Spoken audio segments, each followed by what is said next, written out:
Hello everyone, welcome back to the Horsey and Fox podcast. We've been on a bit of an extended hiatus. The last episode we did was just before Halloween, and now it's near the end of November. Oh my god, dude. Sorry, this is completely thrown the intro out of whack, but I just took a fucking sip of my drink. I thought it was a can of Coke Zero that I poured into my glass. But it's not at all. Because I bought these cans of Jack Daniels and Coke. Oh god! And it's the same color. That's what I've poured in my fucking glass. Jesus Christ, that absolutely. Pours the can into a glass anyway. Drink out of the can. It's the receptacle is right there. It saves you doing the washing up. You know? No, but it's no, because you just put it in the dishwasher, so it doesn't matter. True, yeah. But no, I wanted some ice. I wanted some ice in my glass with a nice Coke, but it's not that. It's not. It's Jack and Coke. It's fine. This is fine. That. Yeah, it's good. Is it those pre-mixed cans you can get? Yeah, I got them because I was wondering like, I wonder what they're like. So I was like, I'll give it a go. Why not? I used to drink those for pre-drinks before going to the club when I was a young lad. Classic. We'd go to the shop and just buy loads of those. Sorry, what's that? Yeah. I got them because we needed to pay a bit more to like get money off the shopping or something. So I was like, I just saw them on the shelf. I was like, throw those in. I'll grab some of those. See what they're like. Why not? They're good. Wait, are they Coke branded? Yeah. Oh, the ones I had were Jack Daniels branded. Well, they're both. This is Jack Daniels and Coke branded. Both. Got the big Coke logo on it. Yeah. Coca-Cola. Weird. Mine was just, the ones I used to get were just Jack. It looked like a Jack Daniels bottle, like that design, but on a can. Yeah. They're great. I mean, either way, it's probably the exact same product, so. Yeah, that's true. It tastes good. Now I know what it is. It just scared the shit out of me when I took the first sip. I thought Elver had been putting like antifreeze in your drink or something. Trying to claim your life insurance. Yeah, I mean, it could be that too. Who knows, really. These days, with the cost of living and all that, people are doing some crazy stuff, aren't they? Yeah, that is true. That is definitely true. But yeah, we're here for episode 18 of the Horsey and Fox podcast. We're here for the Spider-Man 2 spoiler cast. Yeah. This game's like a month and a half old. Yeah, I've forgotten most of it, but I'll remember. I'm sure I'll remember. I think I still have my notes from when I played it, so I'll get those up. But yeah, before we kick things off, before we get into everything, there's a bit of housekeeping we want to do. Which, first of all, I wanted to say the last episode of the year will probably be the next episode. So we wanted it to be a Christmas episode. So send us in your Christmas stories or dreams or whatever. Or creepypastas. Or Christmas themed creepypastas. Who knows, really? This time I will make sure I go into the helpful review section of the comments. So I don't miss out on those. I'm sorry for that, guys. We missed all of your fucking spooky Halloween comments because they went for some reason into the held for review section of the comments instead of actually being commented, which is helpful. It is helpful. I didn't think to look for some reason. No, I mean, it doesn't make any. I never check that section ever. I don't think anyone does.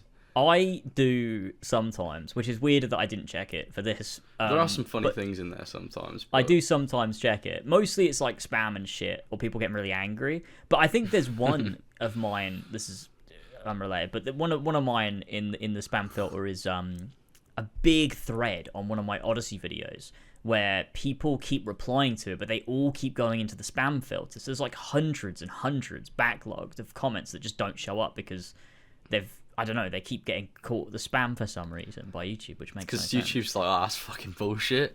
Yeah. No one wants to read that shit. That's true, I definitely don't. People writing essays in the comments of an already very long video about their opinions of Assassin's Creed Odyssey, and it's 2023. What are we doing? Get over it. That is true. But that's the request. Give us some Christmas-related stories, dreams, whatever. I'll make sure to check. Yeah, and we'll put them in the next episode. What was your favourite gift you got as a child? Yeah, what was your favourite gift as a child? Your favourite Christmas? Your favourite Christmas mishap? Yeah, we can talk about some, maybe, if we have any to spring to mind. If we have anyone left that wants to watch the podcast. Yeah, that's true too. That's also true. But that'll be good. It would be. That'll be a good time. I love Christmas. We love Christmas over here. We definitely do, and it's nice to have the Christmas. I mean, I've got the tree up already because I was working on my Christmas video, which is a bit of an update, just to let you know that's what I'm doing. I'm working on a Christmas video, so if anybody's wondering, oh bloody, where's Lasers gone? What's he doing? That's what I'm doing. That's the next video that'll be out this year. Thank God there's no advent calendar this year. Which would be nice. Thank fuck. Because that was hell, to be honest with you. Oh, so God. That is good. But that's what I'm working on. That'll be out probably. Ideally, I want to get out on the 1st of December. Tomorrow. And now, tomorrow. I need to render it overnight and then get it up. But it might not, and it might go out on the 2nd or something. I don't know. I don't know when this podcast's going out, to be honest with you. True. This is like it's gonna be a weird time. People are gonna be like, "Well, it's already out. What are you on about?" Yeah, I genuinely have no fucking idea when I'm putting this out. Maybe it'll be when I'm back from Ireland, because I'm going to Ireland. It'll go out whenever. We'll figure it out. Unless you want me to do it, send me all the assets. No, it would still be quicker if I do it. I think probably. True, 100%. 100%. What's that? Hang on a minute. What the fuck was that? The fuck is this podcast right now? Elvis locked herself out. Hang on a minute. I need to go. No, that's okay. I need to go. Let her in. I'll keep it going. Do your update about the Sonic Frontiers. Video. Yeah. I'll tell people about it. All right. I'll be back in a sec. This has been quite a turbulent beginning of the podcast, but yeah, I thought I'd get this out the way before we start talking about Spider-Man 2. My Sonic Frontiers video. I finished the original script, which is about 35,000 words long. Well, I finished writing that ages ago, but I finished editing that section. It's about 3 hours long. And I was like, well, I want to talk about the post-launch updates, because the game got 3 updates after the game came out. That add a lot of content to the game, and the final one is a story DLC. So I was like, well, I kind of want to go in depth about all this stuff, because if I don't, Sonic fans are going to be like lambasting me if the video hits the algorithm. So I was like, fuck it, I'm going to talk about the updates. The update section of the video ends up being at 20,000 words long somehow. I don't know how that happened, which adds an extra 2 hours. Oh, you're right. Hello. I was just telling them about the predicament with my Sonic video right now, because the original script, or the initial base game section is done. The 3 hours is done, and that was what the video was supposed to be. But obviously, I wanted to talk about the post-launch updates, and I was like, I kind of want to go in depth with this, because I don't really want to write a half-assed section at the end. And obviously, with one of them being a story DLC, it's like that's a lot of shit. So that's true. I ended up adding another 20,000 words onto my script. Which adds 2 hours to the 3 hour video, so it's going to be 5 hours long. Oh my god.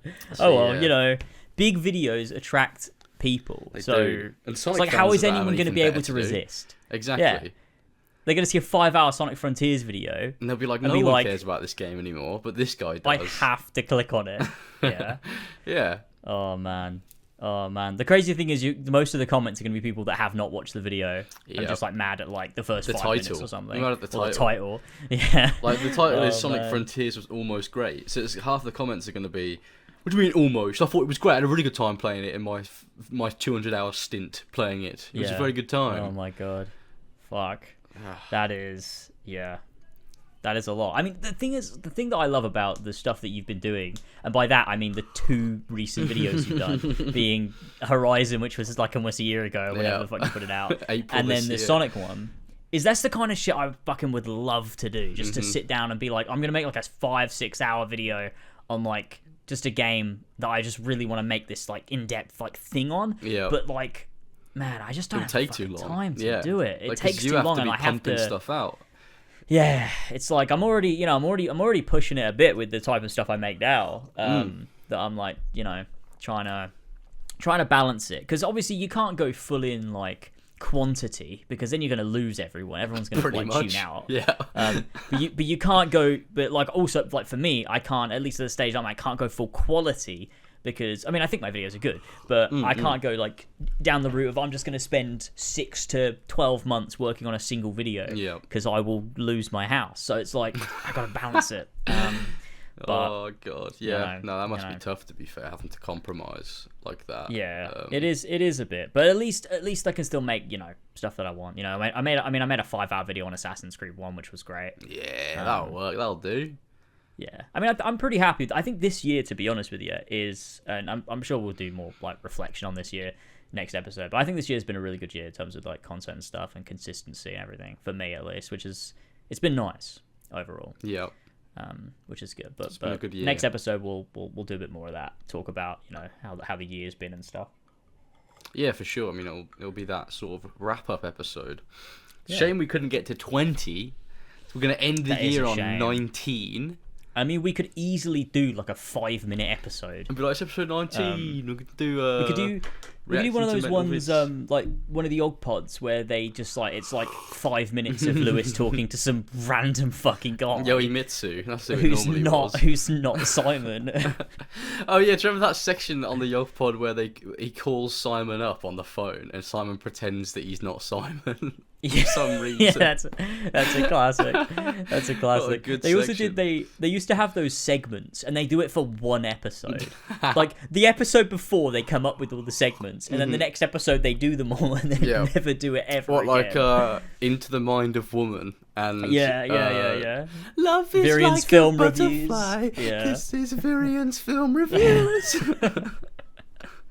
Great and then just content. Never again. It never comes back up again. I love that though. It's fucking amazing.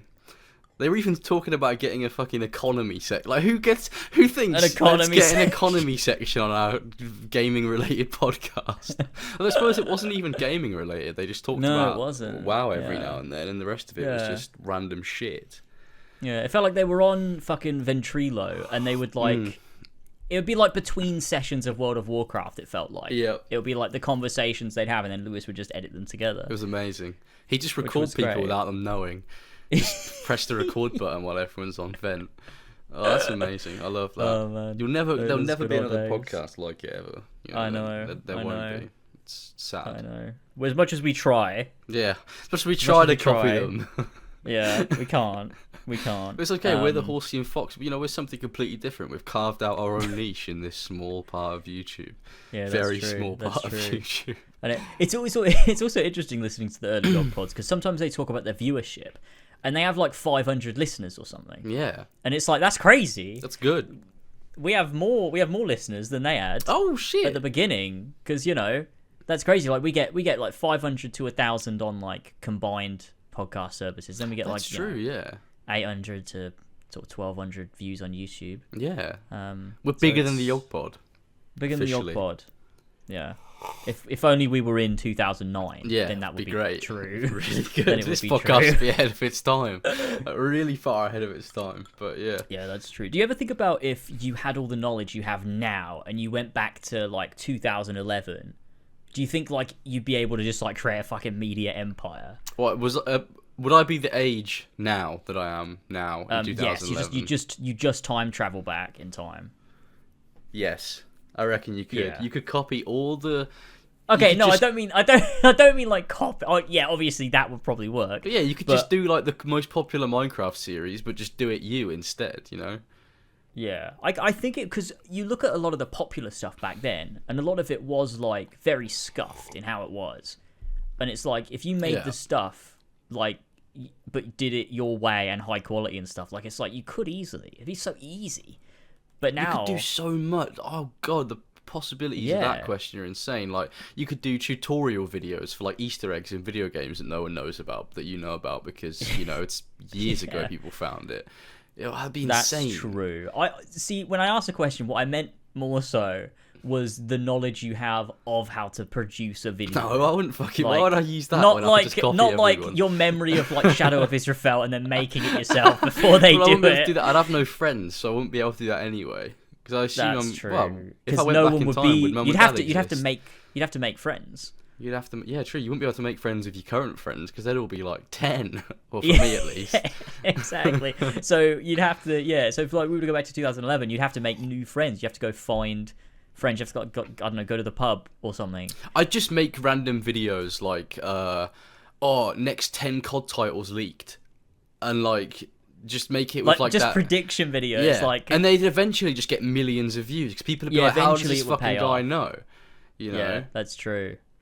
Maybe I would just make Assassin's Creed videos again. Yeah, you could be like, I've just got insider knowledge that in 2014 Assassin's Creed Unity is going to be released and that it's going to be the worst game in the series. Just be like really specific with it. And could you imagine that if you went back in time and you were in like 2011 and you were like telling everyone about Assassin's Creed 3, you got every single thing right. Ubisoft would be like, what the fuck? How have you done that? A fucking strike team to your house. It would beat you. Yeah, I think you couldn't be too overt, because I feel like the government would get involved. I feel like they'd be like, that's actually not possible that you're doing that. You'd have to make sure that you're not like predicting major world events and stuff, and the government would be fine. They'd be like, oh, he's just like leaking the next AC game. I don't give a shit about that. True, but I suppose they'd be like, that is an unexplained. Like, we need to like do tests on this person to see I'll just act dumb. Why. I'd be like, I don't know. What are you talking about? But they're just gonna come into your house and kidnap you. Yeah, and then what? cut you open on a table and oh my god, test your brain or something. MI5 starts hacking me to pieces, and they're like, oh shit, he's just from the future. I don't even know how they'd find that out. Yeah, exactly. That's what I'm saying. They wouldn't. I mean, you could say like, oh, I'm from the future, and then maybe they wouldn't do the tests. Well, then they'd be like, well, you got to tell us about all the terrorist attacks that are going to happen, and you can't. I'd be like, I don't know about any that are going to happen. They'd be like, why did you time travel back to 2011 specifically? It's like I make Minecraft content. Like, why didn't you go back to like 2001, like before 9/11? Why didn't you do that? I've seen the episode of Family Guy.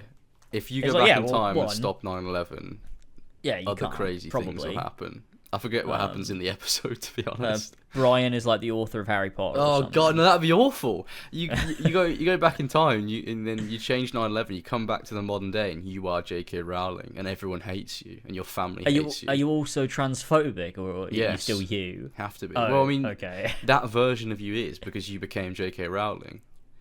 And you come back. I think it wasn't that averting. I think I'm wrong. It wasn't that averting 9/11 made him the author of Harry Potter. He chose to become the author of Harry Potter because he averted 9/11. I think it was when they went back again, because he averted 9/11. They came back. Something was wrong. Then they went back again to fix it. And when they came back, he was the author of Harry Potter. And then they had to go. Stewie was like, "Oh, we got to go back and do it again." What a good episode. That's a good fucking episode. It is a good episode. It's like just on the taper end of when Well, to be honest, it's probably when Family Guy was already shit. Maybe. They had some good episodes sort of every now and then. Yeah. What are we doing talking about Family Guy? It's fucking been recorded for 17 minutes. It's the Spider-Man. That's how much we like it. It's a great game. Okay. It's good. First off, then we're jumping into Spider-Man. Let's fucking do this. Let's do it. What are your overall thoughts? Nothing specific, just overall thoughts on the gameplay story, just generally speaking. What are you thinking about Spider-Man 2? I loved it, but it was a game that it does some things better than the first, and it does some things worse than the first, which I was surprised because I was expecting everything to be superior to the original game. But there were some things in there that was a little bit like, eh. And there were some things in there, to do with the story and stuff, and I was a little bit like, eh. But mostly, I really enjoyed it. I had a great time with it. Side content was mostly fun, with a bit of shit in there, as open world games are. Traversal's 100% better than the first game. Oh yeah. There's no debate about that. It just is objectively better. But yeah, there's just some things we can get into that'll probably jog my memory a little bit, where I'm like, yeah, that was kind of shit. And that was great. Like, there were some great moments in there, and it was a fun game. It was by no means a bad game. It was great. That's what I think about it. I really liked it. It was great. Yeah. I generally agree. I generally think it was great. Wasn't one of the greatest games I've ever played, and I do think it's the weakest Insomniac Spider-Man game out of the 3 that they've done. But it wasn't at all like a God of War Ragnarok, where it's just like a, war crime. It was, it was good. It was great, and gameplay wise, it's superior. Like in every way, gameplay wise, is just better. Almost every way. What ways would you say is not? Combat, the lack of gadgets. Yeah, maybe. You have that cool gadget wheel in the first game with like all these different things you can do, and like you can use them in stealth, and you can use them in different ways outside of stealth.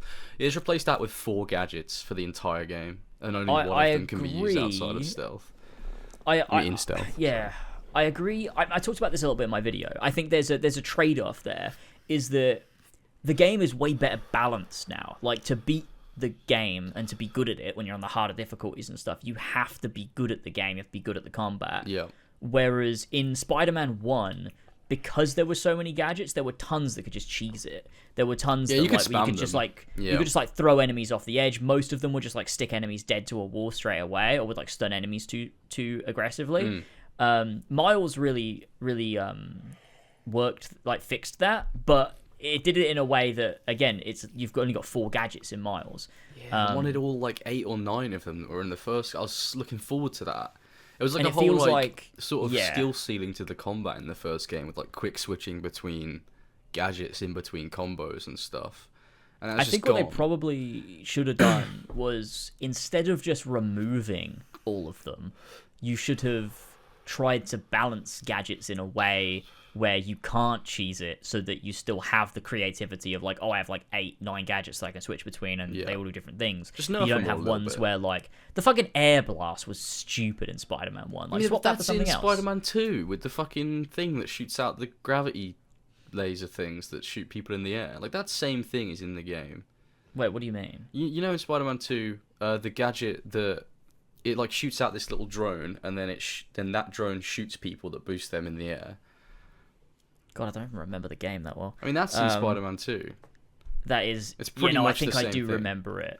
Yeah, but I'm talking about not the grav boost, the grav lift thing from Spider-Man 1. I mean the concussion blast that would just send people flying. So is that not also in Spider-Man 2 as well? Nah, not the. Well, you have if you upgrade the web zippy thing, it does send them flying backwards. That is true. Yeah. It's difficult. I think Spider-Man 1 had a greater amount of creativity, and there's a sandbox element to it where you can really do a bunch of crazy stuff, but at the expense of the combat being difficult, because you could make it super easy. Yeah, you could just stand still and just activate gadgets, and then the combat encounter was over. Yeah, if in Spider-Man 1, if you shoot the grav lift at a group, they all float in the air, and then just as they hit the ground, if you shoot a web bomb, it'll stick them all to the ground. You can take 12 guys in one hit. Oh shit, and I didn't even do that shit. That's insane. That's insane that you can do that. I missed the web bomb as well. So it's... And the impact webs. I mean, I guess the impact webs are kind of still in it, with the ricochet web in Spider-Man 2, but it's it's not the same... You know, yeah, or that web that you can use in stealth, the mine that the zip, the zip, I know what you mean. Yeah, it when someone walks by it, they'd get attached to the wall. Where's that? I missed it. Yeah, it's true. There's an element of there's a lot more you can do with gadgets in stealth in the first game, whereas in the second one it's a lot more combat oriented. Stealth sucks in the second game. It's fucking pointless. I mean, stealth. Honestly, stealth sucks in all 3, to be honest. Yeah, but at least it's a means you to have an end tools to use in the first game. In the second one, it's there is no advantage to stealth in the second game at all, and there's barely anyone. Quicker.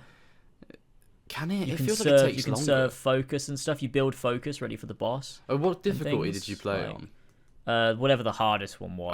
I played on normal, so it was probably even more useless for me to use stealth.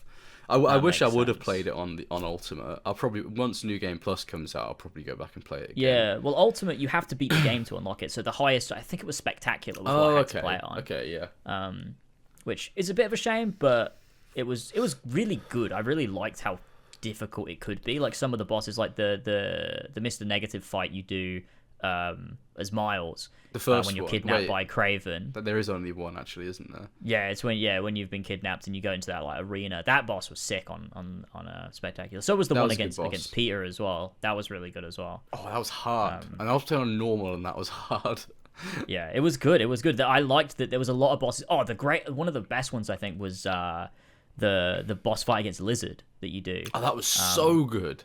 It was so fucking good. That was really good. I died numerous times, and I was same. just coming back and learning the patterns. It was great fun. The bosses were standout in Spider-Man 2, definitely. Yeah, they were very good for sure.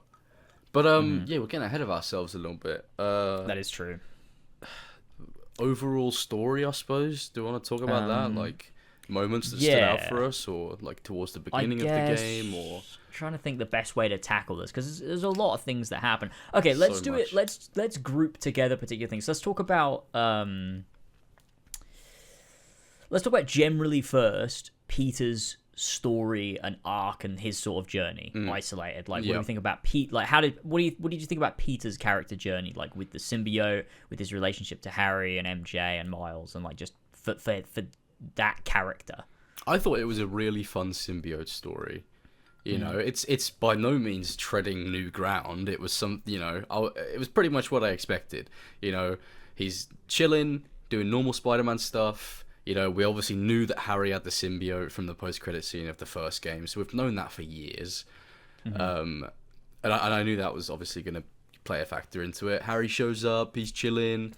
You know, he gets the symbiote, starts becoming a bit of a bastard. It was pretty much what I expected to happen, but I enjoyed it. It was good fun, like especially, you know, when he gets the symbiote and there's that slow sort of decline from, you know, being a nice guy and then feeling overconfident and, you know, like this suit is amazing, and then it just gets to him and he's just being a prick all the time to everyone. Like especially how his relationship with Miles sort of devolves a little bit while he's wearing the symbiote. It's like that period of the game where Peter doesn't speak to Miles for like a good few hours of the game, and Miles is feeling very dejected.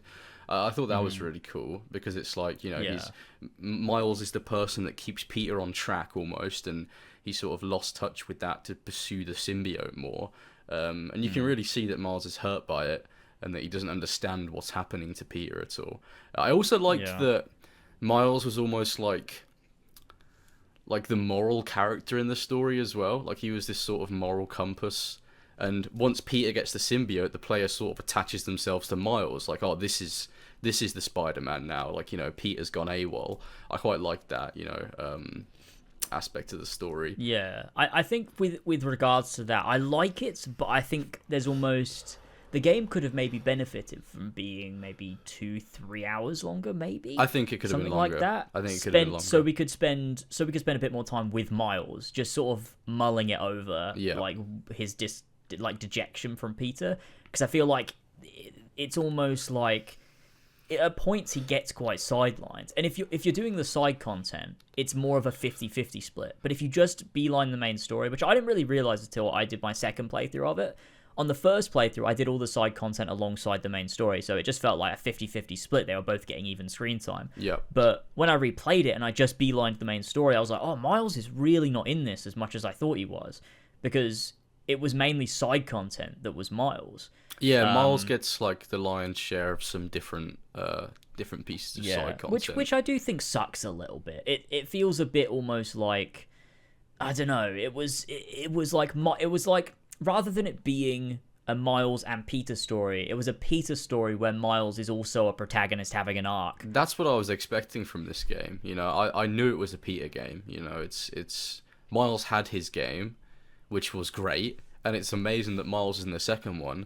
But I was expecting and honestly hoping that Spider-Man 2 was going to focus more on Peter, because I mean, as we found out from the ending, I mean, it's his sort of send off as Spider-Man. Obviously he'll come back, but I mean, I wanted this game to focus on Peter, because I thought that going forward Miles would take more of a center spotlight, so we get that opportunity to play a Peter-centric game and then move on to Miles later on. See, I just felt that the strength could have been just doing a 50-50 split. It's like they're both Spider-Man now. Like, you've had a Peter game, you've had a Miles game, now it's a joint one where they both share the spotlight equally. And I think what I really liked when I replayed Spider-Man 1 before the sequel came out, I noticed that I felt it was very much Peter is the perspective character in Spider-Man 1, and it's very much there. It's obviously Peter's story is right there. It's part of it's, you know, the plot. I don't know how to word this. The plot of Spider-Man 1 is a traditional Peter Parker story. And there's a lot of emotion to that, and that's, you know... But in the background, the game itself is a Miles Morales origin story, which is a huge component of the storytelling of that first game. And it also plays into the whole narrative of... Because obviously Spider-Man 1 is this emotional story where... It's almost like a Spider-Man No Way Home, in a way, thematically, that... it's not an origin story. He's been Spider-Man for a while, but this is the story where he becomes he becomes Spider-Man the way that you sort of know Spider-Man to be, having that emotional journey with Otto, having to sacrifice Aunt May. Like, it turns him into the hero that, you know, he goes on that same journey that usually you experience through an origin story. Yeah. Which is a similar thing they do in No Way Home. And I love that about the first game. I think that was great, and it makes, you know, Peter into this, you know, it puts him in a new place for his sort of heroism moving forward. It's his canon event. Yeah, I guess it was. It's just, this game is, a lot of it for me is there's so much missed potential almost, or not even missed, but like untapped, or like the game doesn't linger enough on particular things. It's like it almost does it, and then it like moves on to something else, and I'm like, it was like, that was great, but like it was almost really great. And there's so much of it where it's just like, there's that, and I'm like, I just wanted you to do a bit more, just go a bit further with it. And then there is a lot really going on, isn't there? And there is a lot going on in this game, a lot. The first 2/3 of the game focusing on Kraven, and then the final third, like, just squeezing Venom in, like, just about. Like, it should have been longer. I do agree, and like, it should have been, you know, a few hours longer than it was, because as much as I like the Venom arc, you know, and when Venom actually comes into it, it feels a little bit like, we're here, and now we're here, and now we're going in this completely opposite direction with the story.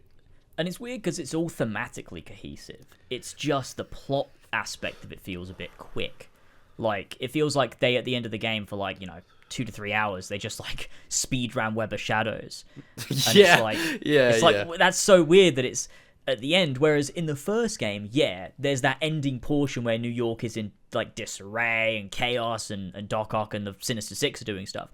But that's after an entire game of build up to that moment. Whereas, there's build-up, don't get me wrong. Like, there's build-up, we explore the symbiote, we explore Peter's relationship to Harry and Miles, and you see how Harry feels, and there is that build-up, but it does feel a bit quick. Like, it just sort of is like, sure. Now we're here, and now we've got to do all this really quick, and then... And now Harry's Agent Venom. It's like... That happens, and...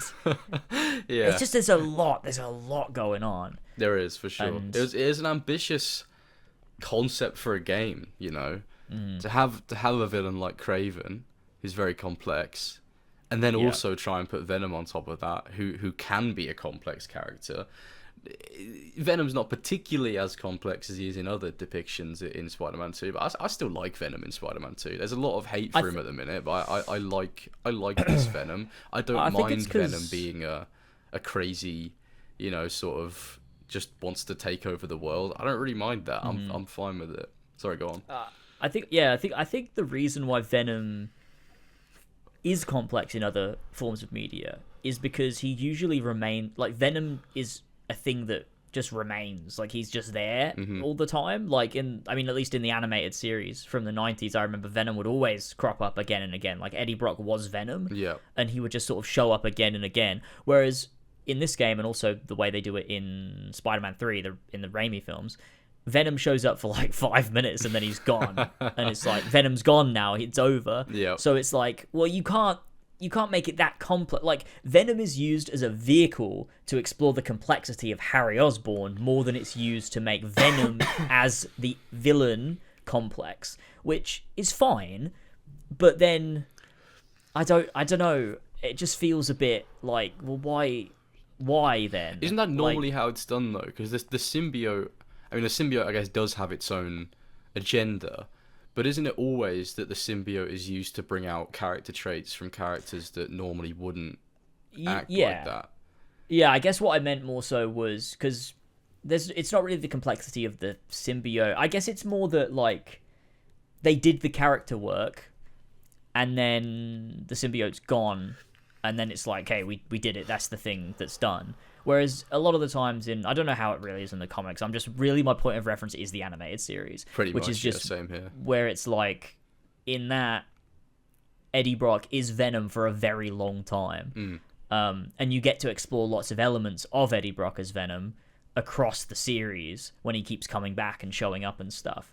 And it's like, this isn't a bad way to do it, I guess. Maybe I just needed more time. I just needed a bit more time, rather than it just being like almost like a, you know, one single chapter or an epilogue that was Venom based. I feel like we needed more of it, maybe half and half. Yeah. Maybe Kraven should have died at the halfway point, and then we have the rest of the half of the game is we meet, maybe Peter encounters Venom a couple of times, and then you can also, if that happens, you can explore Harry through Miles's eyes, because it's really weird. There's this other character motivation that pops up in the final boss of the game where Harry will be like, oh, like you took Peter or something, and then Miles is like, oh, but I felt the same.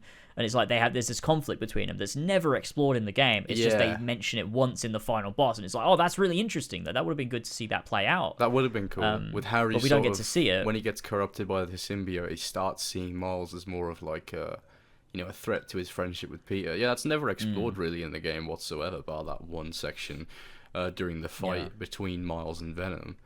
Yeah, it is odd actually now I think about it.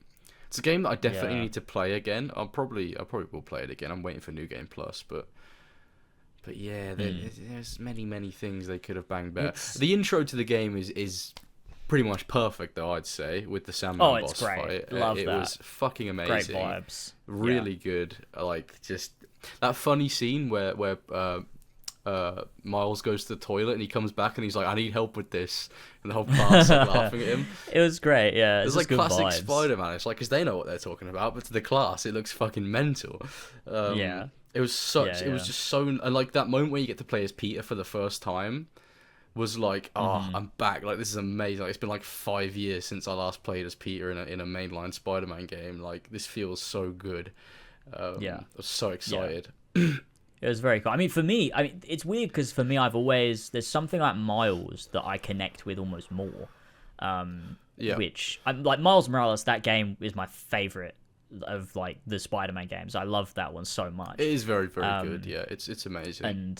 And so for me, it was like it was obviously awesome to play as Peter, but when it switched to Miles, there was this like, this is like this is my shit. That's like, and then he calls up his mom and stuff, and he's like talking to Genki, and you got the fucking sick music. It's just that to me, I just fucking love that. I love Miles so much, which is why I'm maybe a bit more disappointed by this game, is because Miles is a little bit sidelined, and it felt like that's a bit of a shame. And I think that his arc was my favorite in the game, the journey that he goes on. I think. Yeah, it's very cool coming to terms with Martin Lee and what he did and stuff like that. That whole arc. I mean, there's so much to go into there. Sorry, you carry on with your point. Yeah, it was great. I mean, to talk about Miles, I've got, where are my notes? Here they are. So I think it was a little bit sidelined, but like Miles and how I really, really like that his arc mirrors Peter without it being a symbiote story. Mm-hmm. It's like you don't need the symbiote to go down at this negative path that like fuels you for the wrong reasons. And I think that was really good how they mirrored each other. But Miles is able to sort of save himself from, that way of thinking, whereas Peter has to be saved by Miles. Like there's this element of like Miles within himself finds the strength to come out and sort of rise above it, and then uses that to save Peter from himself when he's in the symbiote. It's almost like, in a way, Miles is becoming the Spider-Man that Peter always should have been. He doesn't have that weakness to let himself be overcome by that feeling, whereas Peter obviously succumbed to the symbiote very quickly. The whole story, like, I'm really glad they brought Martin Lee back, because I love his story in Spider-Man 2 is amazing, like with Miles wanting to kill him, obviously, because that he killed Jefferson, so it's like I never even thought about it. Like, I never even thought to myself, oh, they've never seen each other before. Like, I've never, and as soon as he came out of the raft and Miles saw him, I was like, oh, of course that's what you're going to do with the story. That makes so much sense. But I never even thought about it as an avenue to go down. So I'm super glad they did that. It's really good. Like, one scene in particular I love is when, Miles and, what's his name? Martin Lee are they're in, like, that negative space trying to find a way to get the symbiote off Peter because it's like about to take him over again. And they have that moment where Mr. Negative is about to just give all of his power into the weird, what is it, like the weird orb thing, blob thing. Yeah. And like Miles takes his mask off and they finally get to look each other face to face, and he's like, I'm not gonna forgive you, but I can't carry around this hate anymore with me. Let's make this right. So good. It's such a good scene. Like, it's just amazing. It's so fun. And the fact that moment happens as well at City Hall where he killed Miles's dad. I didn't even think about that. Yeah. So good. It's so good. Like, that's the thing with this game, is it's not the concept or any of that stuff that is flawed. It's like the game they were making, the story they were telling and everything is so fucking good. My main issue is just sometimes they don't execute it perfectly, or like sometimes the pacing's a bit wonky or whatever. Like, for sure. Those are the issues more than anything else. The ideas and the stuff they explore is so strong. And I think, you know, there's a lot they do there to explore sort of Miles's grief and sort of, you know, this Miles working through everything. Because the biggest thing in this universe for Spider-Man is that it's like this, there's like this mirror or like opposites between Peter and Miles, is that Peter became Spider-Man and when he got those powers had to learn how to be a hero, whereas for Miles, like, he is a hero before he even gets bitten. Yeah. And then he has to learn how to be Spider-Man. Mm-hmm. So it's like this opposite. And I like that they play into that, you know, Miles is the one that's is morally stronger than Peter is. Yeah. Even though Peter is more experienced and a better fighter and all of those things. Yeah. And so I think that is very cool. And I think that Miles just had a really strong arc that could have had a bit more time to it, but it could have, regardless of that, I loved. I liked it a lot too. I'm happy with the arcs of both characters. Like, that wasn't even really what I had an issue with at all. I was happy with. I was mostly happy with the story, to be honest. Again, it was just certain things being a little bit too quick. Like the pacing of the game, it could have been longer, should have been longer. Given a little bit more time to brew on certain events instead of going from one thing straight to the next. But overall, it was executed pretty well. Yeah, I think as well, like, you know, Kraven as a character, I think replaying it as well, I think I noticed more little bits here and there with Kraven and the way that he's sort of used in the story. I've got, hang on, where are my notes on Kraven? Let me fucking find it. Because of his mirroring between like Kraven and Harry, and the fact that they both have an illness that's going to kill them, and you've got this, you know, there is this very clear parallel that is drawn between them, but the difference is that Kraven is fighting so hard to die, whereas Harry, the reason he beats Kraven in the end is because he's fighting so hard to live. He has this, there is this like moral center to Harry that's so strong, even stronger than Peter in a lot of ways. Yeah, that he wants so badly to do the right thing, but he's not able to. Like he's you know, he you know, being with the symbiote and having the illness and having to rely on that, and you know, so when he finally does become Venom after everything that happens, like, it just sort of makes a lot of sense, and I like that aspect too, and I like the way that they did then deal with Kraven in the end, I think, which was I liked Kraven. Which was good. He was very cool. I don't know who plays him, but they did a great job. It's the guy. Shit, it's the guy who plays It's someone relevant. It's someone I know. Hang on, let me find it. Kraven. Was he in other games? Yeah, he's been in other games and things. The fuck is he? What's his fucking name? Yeah, Spider-Man 2. What the fuck? This isn't fucking Spider-Man 2. What the fuck am I looking at? Are you on IMDb? Jim Piri, is this him? I have no idea who that is. Oh, yeah. He was, okay, so, fuck. He was, I don't know if you remember this character. Birgir from God of War Ragnarok? Birgir. Do you remember? Fuck no, I don't remember. Do you remember Birgir? Birgir? Who is he? He was the guy who randomly gets a super epic death scene for no reason in Vanaheim. Just I don't even remember this fucking for bloke. no reason. Was he Gets one this of epic the sacrifice scene? Was he like working with? He's working with Freya's brother. Yeah. What? Freya. See the guy with the big sword? Yeah. Yeah, I remember him now. Yeah, that's him. He was he was also Boozer from Days Gone. Fucking Boozer! I love Boozer. And Angelo Bronte from Red Dead 2. Angelo Bronte. I don't remember that name, but I do not remember their face. Oh, he was also Noctis's dad. Oh my god, Noctis's fucking dad. He's been in loads of shit. But yeah, he did a great job as Craven. I liked Craven a lot. Yeah, every scene that Craven was in, he sort of commanded all the presence in that scene. Yeah, I liked him. I liked he wasn't just a villain that was like, oh, I got to New York and fucking killed a Spider-Man. At the beginning of the game, he didn't even care about Peter or Miles. He was after all the other villains. 'Cause you get that scene at the beginning where the guy brings up this tablet and he's like, New York, and he's like, oh my god, new hunting ground. And it's like, I don't even think Spider-Man's on there, like on that screen. I think he is. Oh shit, is he? But he doesn't give a shit about Spider-Man at Both first. are. That's what I'm trying to but say. yeah, he's not specifically going after Spider-Man. He's just tracking down all these villains and seeing if they will be the one to take him down. It's when he then encounters both Spider-Men that he's like, oh, interesting. Well, I mean, he encounters Peter, right? And he doesn't both, really. It's on the boat.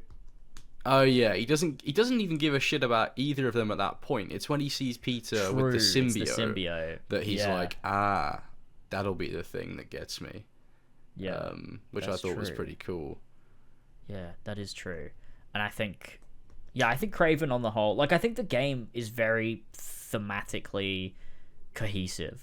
Like I said before, I think there's this, they explore the anger and revenge of Peter and Miles, both through the symbiote and then through Martin Lee. They also do that again with like Yuri in the side quest. In the flame side quests, which were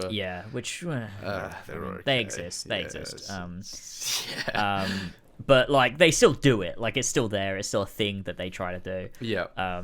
The biggest thing though is this idea of like second chances to be able to overcome a particular internal struggle, and that makes you stronger for engaging with the problems that you might face like within yourself. So like you've got they talk about it when you're in the mind thing, when you're trying to get Peter's symbiote's fucked or whatever, and you're trying to like get it off him with Martin Lee, and you're playing as Miles and you're in his mind or whatever. Yeah. You go through the raft, and there's this bit where he talks about the people in here and they're just gonna get out again, and there's this idea of like, is it like they don't go deep into it, but there is almost this element of like, is it right what they do? Like, is it right how they handle it? Like, how do you give someone a second chance without also endangering people? And I think that's interesting, but it's also like, well, if heroes can get a second chance, right? Like Peter and Miles, we both want them to have a second chance, even though they've done things they shouldn't have done, especially Peter with his, with the symbiote and the sort of what he does with that and the disregard he shows. And then with Miles, when he's trying to get so hard to get Lee back, but Peter needs his help because people are about to fall into the fucking...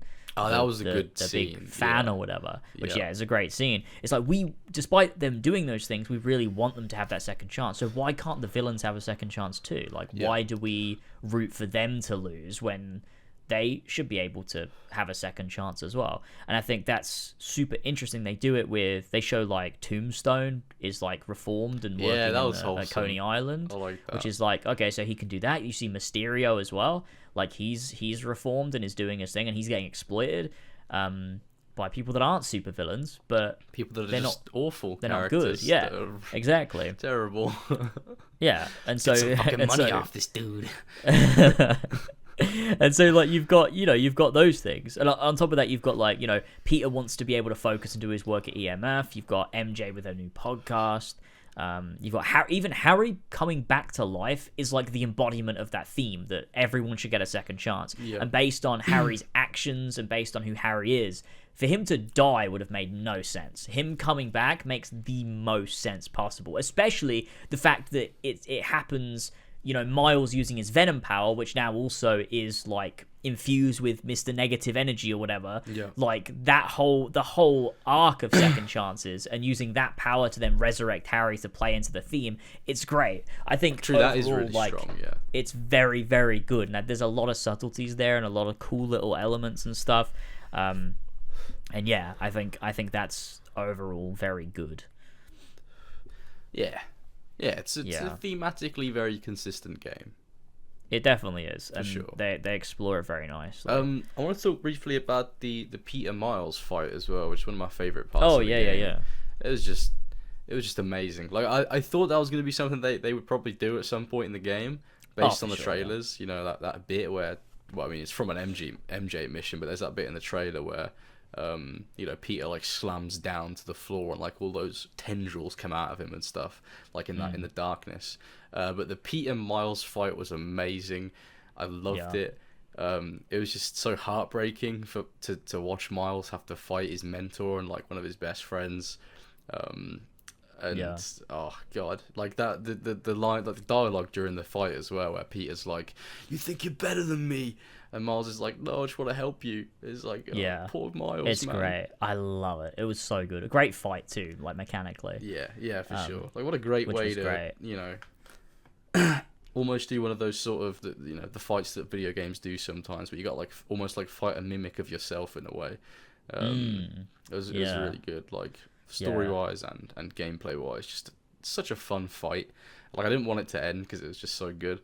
And then you have the moment where Peter finally rips off the symbiote, and it's like that bit in Spider-Man 3 with the bell tower. Where he's like pulling it off his chest, and you can see the white spider symbol coming out through the symbiote, which is really cool. Something that I liked about that is that, and this might not be like intentional, and people are probably going to be like, "Oh, you know, you're thinking too hard about it," but I still think it's cool, even if it's not intentional. Is when he got the symbiote, he wasn't like, he's not wearing his suit underneath. He's not wearing his normal suit. So I like to think that the fact that when he takes the symbiote off, he is wearing the suit, is that at some point he subconsciously put the red and blue suit back on. That like, it was like the subconscious thing. He is wearing the suit, isn't he, when he gets it?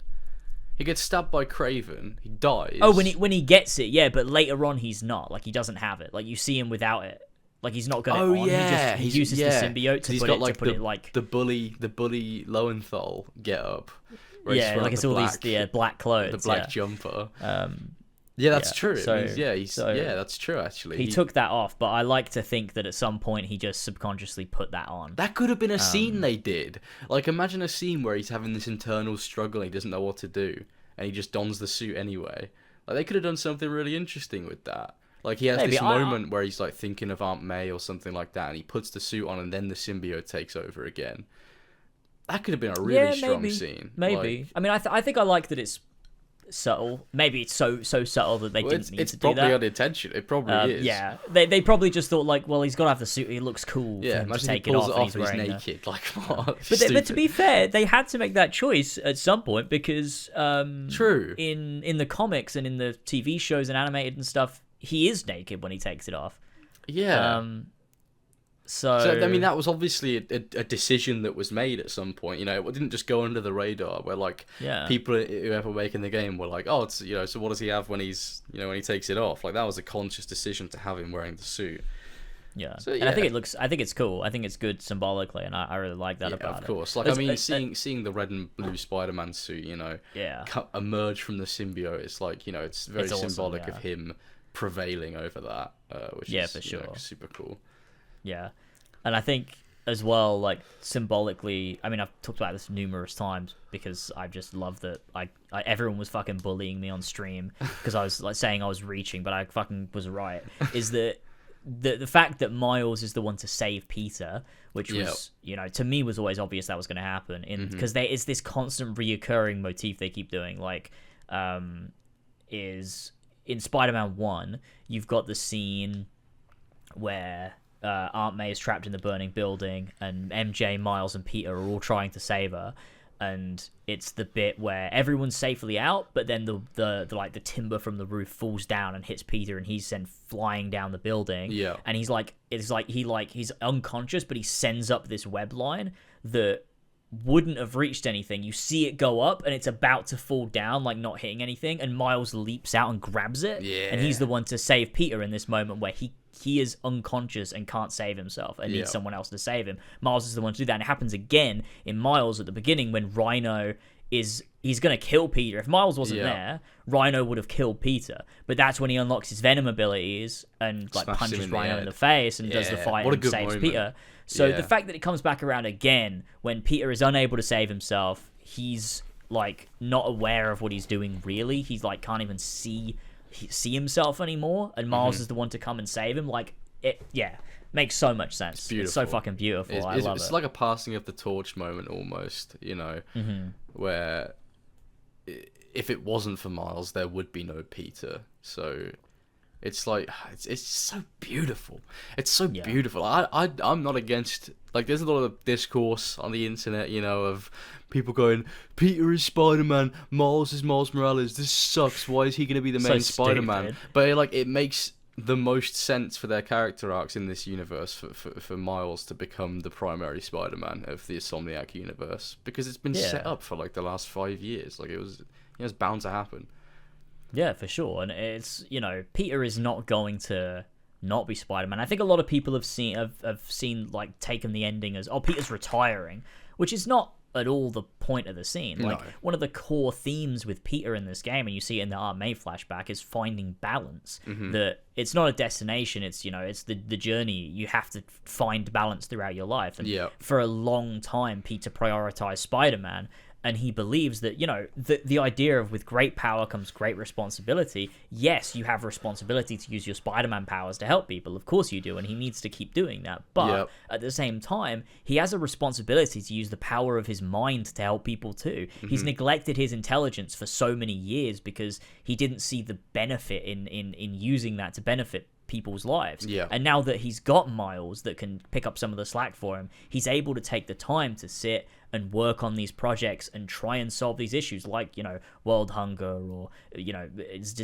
diseases that kill lots of people and stuff like that. It's super meaningful. That they decided to do that, and it's not this moment of, oh, I'm not going to do Spider-Man anymore, you guys can do it. I never got that from it. Like, no, he's obviously, it's this moment Peter of Parker balance. does not stop becoming Spider-Man until he dies. That's Peter Parker. You wouldn't just give it up, He's obviously still going to be out there. Because, I mean, how would New York react if suddenly there's 2 Spider-Men and now one of them just doesn't do anything ever and is gone? Like, it's a huge symbol of hope for the people. Case. He's not just going to stop. And obviously he'll come back. It's basically, I think Miles deals with the more serious stuff, but Peter is still there to help the people of New York that need it in a smaller capacity. But if he's needed for a more serious thing in the future, which will be Spider-Man 3, he's obviously going to come back. Obviously. Of course. But it's Miles that's going to be investigating stuff and handling some of the higher profile stuff, because Peter needs the time to find that balance in his life. Exactly. It's like, for so long there was just one Spider-Man. For 8 years there was just one Spider-Man. And now, again, there will primarily be one, and it'll be Miles, but Peter is still doing Spider-Man things. Like, if Miles needs him, he's going to be there. Yeah. Like, if there's anything that happens, he'll be there. It's just like, it's like when Peter is Spider-Man, that doesn't mean he's never Peter Parker. It's just flipped. The priorities have just flipped for him. That's all. Like, when for the last 8 years, he's still been Peter and has done things as Peter. He's had jobs. He's attended to Aunt May. He's, built a relationship with MJ. He's done those things, but his priority was always Spider-Man. It's just flipped now. That he'll still be Spider-Man. He'll still protect the city. He'll still help Miles. It's just his priority is now on rebuilding his relationship and doing the work that he's doing with EMF that he's now, taking on after what happened to Harry. Which I think is really good. So do I. I think that's overall a very good place for Peter's character to be at the end of the game. I think it's brilliant. And that scene, like, dude, that scene where Peter is struggling to tell Miles what he wants to do, and Miles is just like, look, dude, I got it. And he looks around at New York and he's like, all of it. It's like, yeah. What a good line that it's was. so good. Like, that had me tearing up. Like, that's the thing with these characters too. They're just so nicely written. Like, Miles is such a strong character. 100%, yeah. And I just love him. I love all the characters surrounding him. Like, one of my favorite characters is fucking Rio Morales. 100%. I love so Rio. Much. It's amazing. She is absolutely fantastic. Every scene she's in, I love her. That fucking I loved the side quest with Miles for the like musical, like the museum thing they have. The cultural museum, yeah, where the final scene where he goes up and they have a hug and they have like a little dance or whatever. Yeah, it's like that is so and nice. She's like, fucking love it. You know, maybe I should get a suit. Like, that's just such a mum thing to say, you know. Yeah, it's really good. Rio is such a strong character, and I like how you know when Peter apologizes for how he acted with the symbiote, you know, she wasn't like, oh, it's okay, it's fine. She was like, you know, you better that's not gonna happen again. You know, she's like very strong. She's very protective. Yeah, over Miles, which I think is good. I mean, like, fair enough, because Peter was a dick. Yeah, I mean, he just. Yeah. Bully Lowenthal. That scene where he's talking to Harry and he's like, why don't you pop some pills and tell me how you really feel? Like, that was great. I love to see some of that going on where Peter's just an asshole. So good. What did you think of MJ and her sort of storyline in this game? Because she's not present as much as she is in the first game, I don't feel. But I think that's sort of on purpose. I mean, everyone hated the MJ missions in the first game, and I hated the MJ missions in the first game. Not because I hate MJ as a character. I like MJ in the Insomniac universe, and she's even stronger in the second game, I think. But yeah, it was fine. It was cool, you know, with her struggle with the bugle and stuff, and how she comes to the realization at the end that she shouldn't be really working there, and that she's interesting enough and good enough of a journalist on her own right to go solo with the podcast and stuff. I thought that was really good. I liked all that. Like that scene where she records her first episode and then just doesn't render it or edit it or upload it. It's like 5 minutes long, like all the fucking podcasts are in the Insomniac universe. 30 seconds, 30-second fucking podcasts. But I agree. I thought it was cool, and I think it's good. Yeah, I liked her arc. It was fine. It wasn't anything groundbreaking, but it complemented. It went alongside Peter and Miles' arcs pretty well, I thought. Yeah, they all came to a pretty decent conclusion at the end of the game, and I thought MJ's was good. Yeah, for sure. Because you've also got this, like, obviously, like we said, this whole theme of this overcoming the sort of internal struggle is, for MJ, the internal struggle is the first game, by the end of it, she's accepted by Spider-Man, by Peter, like, into the Spider-Man world, in the sense that, okay, we're partners now. Yeah. But she is very much trying as hard as she can to live up to that. And she doesn't feel that she's, like, capable of it. And so she's sidelined for a lot of the game because she's out on this quest to, like, prove herself. With the bugle, with writing these stories, like, she's not as present as she was in the first game, but especially in the DLC for the first game. Like, she is there all the time. She's literally, like, always available when Peter calls up to help him with stuff. But she's trying so hard to find, like, what her purpose is, and she's really struggling with it. And I like that. Like, she's not present for a reason, and I think that's quite good. And for her to then realize by the end, you know, that she doesn't need to work for the bugle, that actually, like, she is good enough, and that Peter does respect her immensely, and that, you know, she has so much worth, I think was just really, that was great. I loved that a lot. I think a lot of that, very good. Those themes come out during the Scream fight as well, which I thought was a really good fight. Like, you know, with the dialogue in that fight, where, because obviously the symbiote takes your feelings and, like, amps them up by, like, 100 times. So the stuff that Scream is saying to Spider-Man is stuff that MJ feels, but she wouldn't necessarily put it like that. You know, when she's like, oh, you were never there for me, you know, I had to pick up the slack while you were out being Spider-Man, not caring about our life and stuff like that. That was a really good moment, because it gives you an insight into how MJ feels, because, I mean, it's not very often you really think about that when you're out, like, you know, punching goons in the face and stuff. You're not really thinking about how MJ feels about sort of not being Peter's priority, and that obviously took a toll on her over the years. And they just have this really nice moment, you know, when he saves her from the symbiote, where, you know, they agree that they'll find a balance when this is all over, and then they do, and it's just a nice resolution to that. Yeah, definitely, for sure. And I think as well, talking about MJ, the missions in this game are really cool. I think they're incredibly good fun. They were good. Like genuinely standouts. Like every time, like after that first one in New Jersey, in the zoo. After that, every time I took control of MJ again, I was like, oh, this is great. I was like pumped to play the mission because it was genuinely so fun. They give you all these gadgets and tools and stuff, and that's what the first game needed. MJ's like only ability in the first game is to throw distractables and then do one takedown. The stun gun, like particularly the final MJ mission where you're in that symbiote nest. And it's basically just a third-person shooter. I thought that was really cool. It's almost like a Resident Evil type like situation. Like it did give me sort of, in a lot of ways, like RE4 vibes, in that like you're trying to get these headshots on the symbiote guys because it's way quicker to take them out if you shoot in the head compared to the body. And then you got this boss thing that's like stomping around, and you're trying to lure it into these like barrels that you shoot and stuff. Yeah, that was cool. Which was really nice. But I think the standout for me was that the middle mission where Peter's asleep in the symbiote and it's like kind of causing havoc.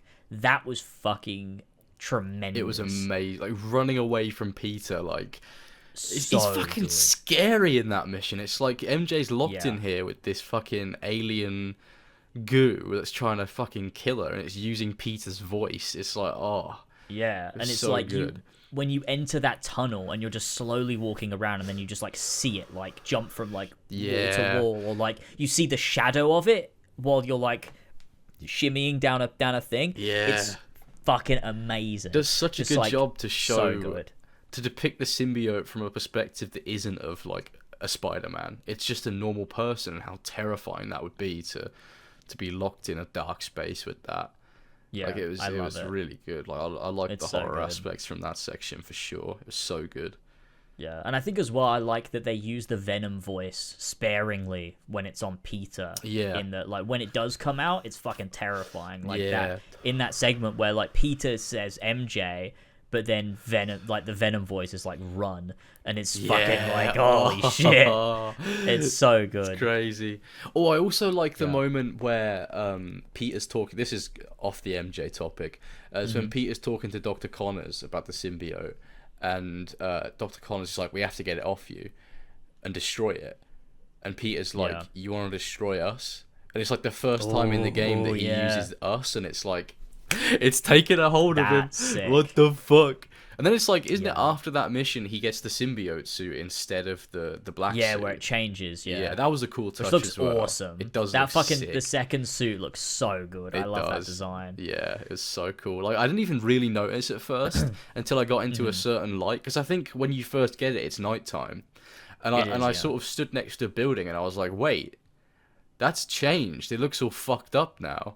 Yeah, it's because you can use that suit normally before, not normally, but you can use it before, but it's only when you click both sticks and do like the rage mode. Oh yeah. Then it looks like that, but after the Connors scene, it's just that all the time. Yeah, which is pretty fucking awesome. It's just like a nice subtle sort of change to show the symbiote tightening its grip on Peter, which I really liked. Yeah, for sure. I mean, sorry, you go on. What was that? Was that related to the what we were just talking about? Well, I was just going to talk about talking a bit more about the lizard fight. Sure, yeah. With the symbiote, because obviously that's in the vein of the symbiote stuff. Like that whole sequence was just amazing. Like because we touched on it earlier, the boss fight being really good, but like the stuff Peter was saying to Dr. Connors when he's like fighting him, and he's like, no wonder your family left you, and just dropping all these bombs on him and stuff. Like you can feel the hatred in Peter's voice as he's speaking to him. He's like, fuck's sake, this guy again, fucking destroying the city. I wish I could just kill him. That fight was so good. Really good. A classic sewer section. You gotta have a sewer section in a symbiote story, alright? That's how it works. It looked great too. The sewer looked really cool. It did, yeah. It was so fun. Oh, what a fight. Yeah. Good. Sorry, go on with what you said. I was gonna say, what were your thoughts on the anti-Venom suit? at the end. What are your thoughts on that generally as a concept, but also as a design? I thought it was... At first, I thought it was really cool. And that's mainly because the way the story delivers it. You know, it's Miles and Mr. Negative saving Peter. And I was like, that's a really nice way of introducing Anti-Venom. Yeah, however, it feels triumphant in context, does. like the first time you go through it, yeah. For sure. It does. And it was cool that I was like, oh, okay, so this is how I can now canonically use the symbiote abilities in the story, and it's not with the original black suit. But I feel like it becomes too much of a crutch for Peter almost. And considering the last game, he had to develop the anti-Ock suit to fight Doc Ock, which makes no fucking sense. It's stupid. Yeah. I hate that shit. I was kind of hoping for a final fight between Venom and Peter for it to be the red and blue suit. I mean, that's like, to me, it shows that Peter doesn't need outside help to defeat Venom. He can do it by himself, and he is strong enough to overcome it. But adding the anti-Venom in there is sort of like, oh yeah, Peter couldn't have done it without the anti-Venom. Like, you know, he needed that to fight Venom, and it just kind of felt like it was taking away from Peter's ability to do stuff on his own. Which I had a problem with particularly.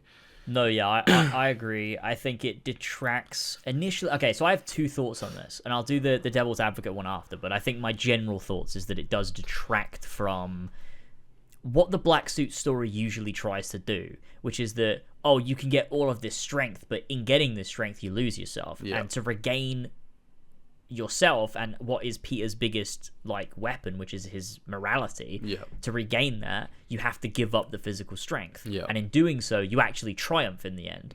So it's like, that is super meaningful when he does have the classic red and blue suit and he's able to defeat Venom. It's like he did that because he's morally superior to the symbiote. The iconography of that, like Spider-Man in the red and blue suit facing Venom, that to me is what a symbiote story should end with, you know.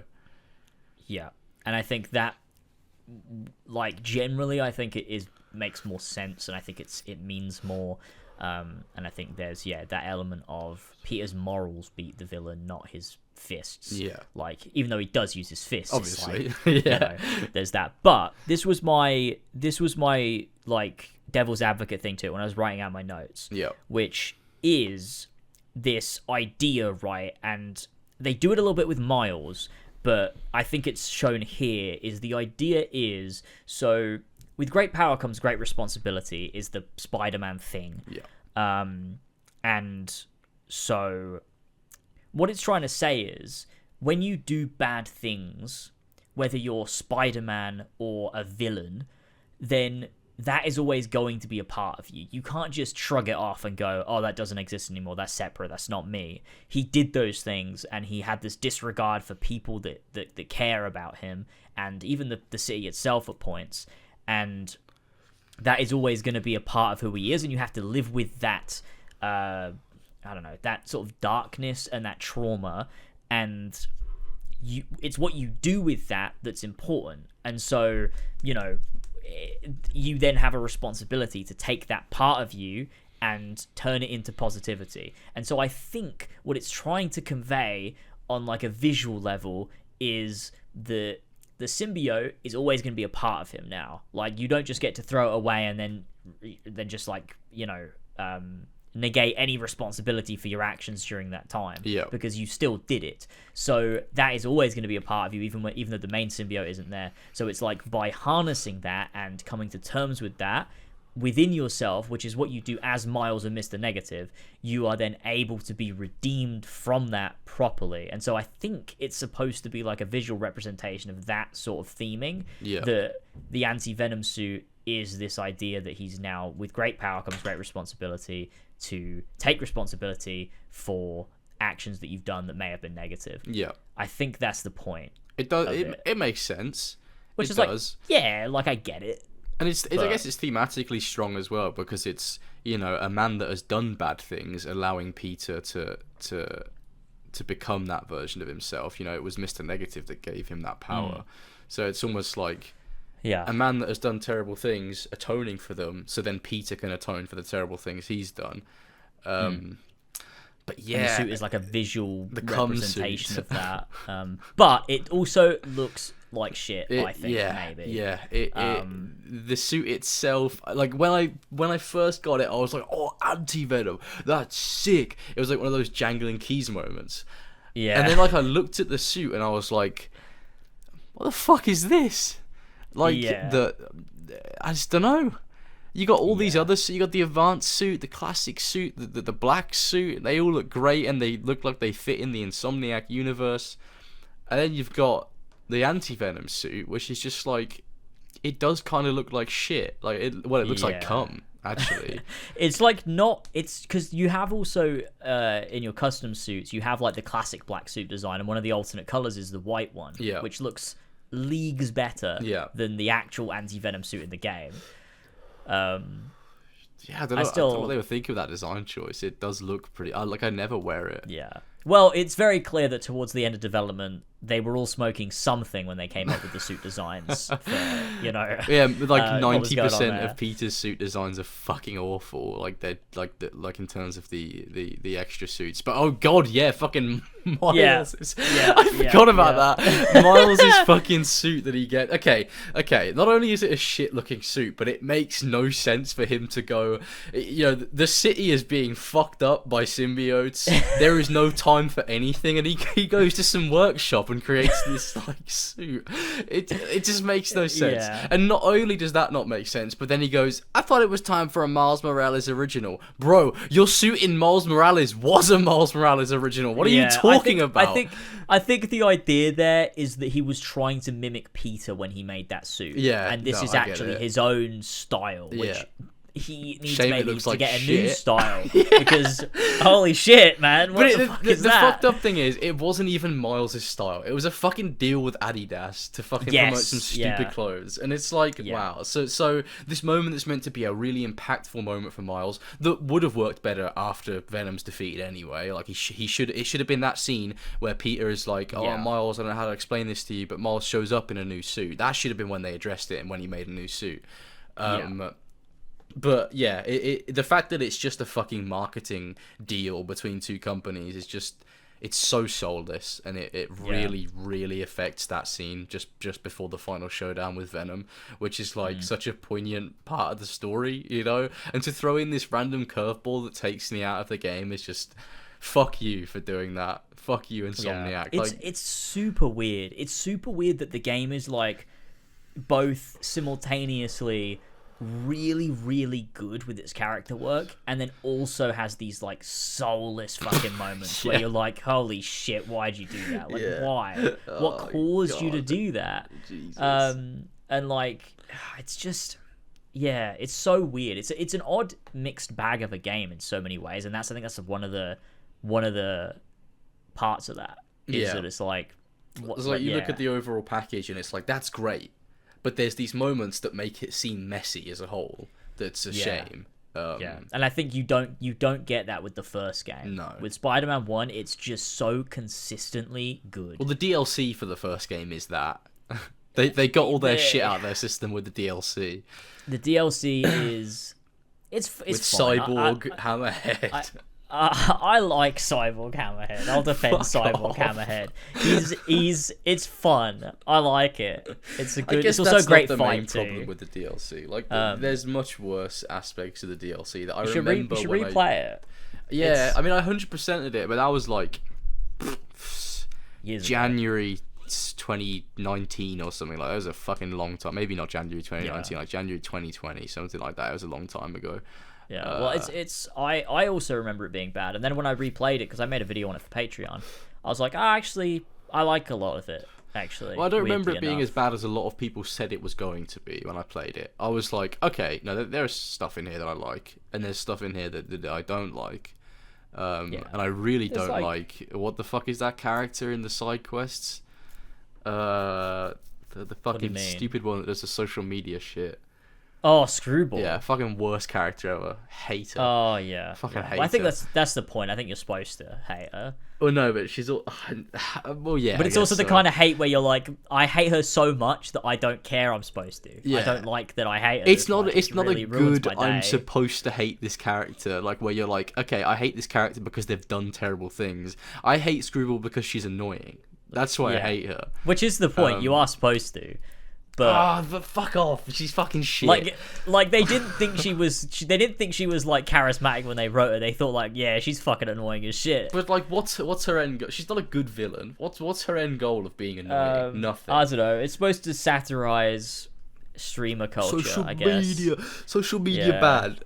That's what Screwball's story is. It sucks. But I mean, she's a side character, so I can't hate on her too much. Yeah. But... Do you know something weird thinking about podcasts and the social media aspect of it? Obviously, you've got the podcast. Shit, what the fuck's her name? Danica. Yes. Danica Hart. With the Danica. It's like the moral, which was introduced in Miles like the Morales. moral voice. Yeah. It's very interesting, right? Because she is this voice of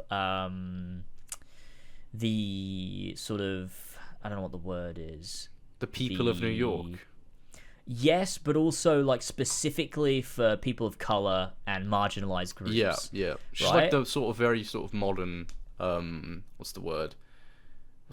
She's moral, you know. Yeah. And I think it's very interesting that, I mean, she's also a black character too. I think it's very interesting that she's voiced by Ashley Birch for some reason, which is odd to me. She played Aloy. Yeah. Which is really, it's like, a good voice actor, but yeah, maybe. Like, I don't have necessarily a problem with it, because, like, I can't really. No. But I do think it's odd that a black character who often speaks for marginalized groups and talks about black issues is voiced by a white woman. It's super weird. It's super weird. Yeah. Like, again, like, I can't really have a problem with it. It doesn't affect me. I mean, it doesn't but bother I do me think that it's much, so but funny. It's a bit odd. They could have picked like anybody else. Yeah, you could have picked like, it's. I thought I recognised that voice. It's fucking Aloy. Yeah, it's super weird. That's the thing that they chose to do. Something about her. I don't know if you were gonna go on to talk about something more about her, but No, yeah, go ahead. Something that I thought, you know, she's like almost too clued up on what's happening. When Peter gets the black suit, she goes, "I don't know about this black suit, guys." I think it would have been way cooler if she was like more positive about it, because she doesn't know what the black suit is. Like, why would you suddenly be like, "I don't know about Peter's black suit. It's evil." It's like, what tells you? And he's not about done that? anything yet. Yeah, I think it would have been cool if it was like, she was like, "Oh, I love the new suit and stuff," because it's like no one in New York knows what's happening to Peter or the Ark of the Symbiote whatsoever, and it would do a great deal to sort of show that that's something Peter is dealing with, and MJ are dealing with in an isolated sort of pocket. But with her being like, "Oh, black suit kind of sus," it's like, I don't know. I feel like she should have been a little bit more nuanced with her opinions on it, because it's almost like she is just the player going, "That's bad, this good, that bad." You know, I felt they should have been more nuanced with what she was talking about. I agree with that. But yeah, I like those little podcast bits. You know, it's cool to see, you know, J. Jonah Jameson back spouting his fucking insane tirades on his podcast. What's he called? Just the Facts with J. Jonah Jameson. Yeah. Like, I loved that in the first game. I like it in the second one. I liked it in Miles Morales too. It's good to see him back again. And that bit, there's a, it's during the Flame quest where Peter like stops the you know, they're about to do, what's it called, the Night of the Flame, whatever that bullshit is, where they're about to blow up those tankers, and afterwards J. Jonah Jameson is like, "How dare Spider-Man split up this, you know, this peaceful gathering of people," and it's just so great, because obviously they were trying to blow up the city. I like those little podcast sections, because it adds context to, you know, how the world feels about the actions of the main characters and stuff, and it's through two separate lenses. Obviously, one being Danica and one being J. Jonah Jameson. So I like those. Yeah, that's for sure, definitely. Talking about the side quests, you mentioned about the Flames guys. What did you think about? Maybe not just like the main. What do you think about the ending, like the reveal? Carnage at the ending. Yeah, they're doing something with Carnage. Probably DLC, which is what every side quest is. It's like DLC bait. Yeah. I'm fine with that. I'm fine with Carnage showing up. Do it. I don't care. Go for it. Yeah. Carnage is cool. Sure. I you know, everyone thinks Carnage is cool, so I don't care. Do it. I mean, I don't know how. I don't know why Oscorp was just like had a symbiote that was they were transporting it across the city. But see, the thing with Carnage is the origin of Carnage, and what makes it interesting is that it's always a part, like a piece of Venom that's being cut off or whatever. Yeah. And then it joins with Cletus Cassidy. And that's always like quite interesting. I don't know whether this is a piece of Venom or whether it's just a red one. I mean, when he's holding it, I don't know. Because I played it pretty recently. When he's holding the vial in front of Peter at first, it's black, and as he's holding it and he's talking about what he wants to do with it, it turns red. So I feel like it is I feel like it is a part of Venom, and it's almost like when the symbiote hears what Cletus is talking about and his goals, it sort of changes it. Aligns with him. It. And of course I'm excited to see what they do with Carnage. Carnage is sick. Do whatever you want with it, even if it's shit. I'm sure there'll be some cool Carnage. Even if it's shit, they know a thing or two about that. The whole Flame fucking storyline is pretty shit. Oh, that is true. Yeah, that was rough to play.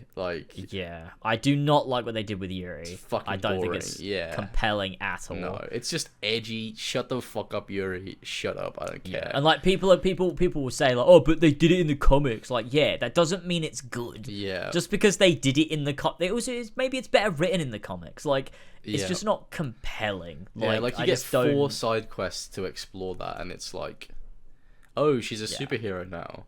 But she's and I bad. know why. I think I know why they did it in the first place. I think it's because there were some complaints, and I think it's maybe not necessarily just because of the complaints. I think it's like a reflection of maybe just generally what they wanted to do moving forward. Is they didn't want the police to be a major part of this game. Okay. Yeah. Because they're not. Like, you never team up with the police in Spider-Man 2. You do with the fire department, but never the police. Yeah, with firefighters, yeah. And so I think they were like, well, we can't have her be a police chief because we don't want to do that because of But it's Spider-Man. In fucking Spider-Man, the police aren't evil, are they? I don't think they ever are. Yeah, but I think it also wants to try and reflect real life and be like, well... But it doesn't, because Jefferson Davis is like the greatest man alive. It doesn't reflect real life in every way. They can't change it now. I think, yeah, no, like, don't get me wrong, I don't necessarily agree with it. I don't think it was really the greatest idea ever or, like, the right decision. I just think that's probably why they did it. Yeah. I think it would have maybe been more interesting to have a side quest line about corruption within the NYPD more than... That would have been cool. Just deciding not to have the police be prevalent at all. That would have been really cool. Yeah, because I like, I'm thinking back to, the Daredevil Netflix show where they had that whole thing where the police are corrupt and stuff. That was so fucking compelling. Yeah. That was awesome that they were all like, on Fisk's payroll and you didn't know who you could trust. Yeah, that was sick. That was great. So doing something like that could have been interesting, but they just decided to sort of like go, nah. They took the safe route, and I guess I don't blame them for it because it's a, very serious complicated topic. Should it be something that is tackled in a Spider-Man game? Maybe not. Maybe that's not the place to make especially a side story focus on the corruption of police across the world. I feel like that's just too heavy for a side story in a Spider-Man game. Yeah, so I can see why they sort of didn't address that, and that's I'm not mad at it. That's okay. Yeah. Like, why would I be mad at that? No, I definitely agree. Yeah. It's just those quests were a bit shit, and Yuri kind of sucks. They were, yeah. Yuri sucks. I was so glad to beat the fuck out of her. To be honest, I was like, this bitch is crazy, like genuinely crazy. It sucks because she was so good in the first game. I know, she was like the whole spider cop thing they had, where he would like piss her off. It was they should just kept her in the police force, or had her become a private investigator, or something like that. Yeah, do something. Don't make her a stupid hero. Her hero sucks. Yeah. What is her name? Wraith. Shut the fuck up. You got some shit chain. But what you don't understand is they did it in the comics, and she has a chain in the comics. Yeah, fuck the comics. Shut the fuck up. That's my opinion on all comics. Fuck fuck your comics. Fuck you. I don't give a shit. They're usually bad, I think. I haven't read one. I'm sure there's some 100% sure there's plenty of Spider-Man runs that are amazing, and if I read them, they would change my life. Honestly, No. I feel like there is. Spider-Man was never good until they made a film. Yeah, until Before they made that, Tobey it Maguire's sucked. first film, it was shit. Sam Raimi went, this shit comic has potential, and then made those films, and that's when the world was enlightened. That is true. I think that's true. what happened. Nah, to be honest, the comics are probably great, but fuck them, fuck you. I don't give a shit about it. You know, this is the game we're talking about. Fuck you. Fuck off. It's not like people can't come up with like people use the comics as like this Bible, and it's like if it's not like the comics, it's fucking shit. And it's like there's plenty of original ideas. I mean, a lot of these games are original ideas that work great. You know, you don't have to rely on the comics. And this is an example of the comics being adhered to, and it sucks because Wraith is shit, and I don't care. Even if Wraith is your favorite superhero character, you need to get a new favorite character. Imagine if Wraith was your favorite. There's probably loads of people that are like, I want to be different. So my favorite Spider-Man character is Wraith. Yeah, that's fucking funny. Yeah, nobody's favorite Spider-Man character is Wraith. Doesn't exist. With regards to Wraith, though, so, like, you can meet Wraith out in the open world and stuff, and the same happens with Agent Venom during that very brief period where Agent Venom is a thing. That comes out of left field a little bit. Yeah, it does. Well, it's just an epic reference, really, at the end of the day. Yeah, it's a cute little reference. But what do you think about that? Because it feels to me like they're gearing up for something. Because you can, say you're playing as Peter, you can meet Agent Venom, you can meet Wraith, you can meet Miles. Yeah. In the open world.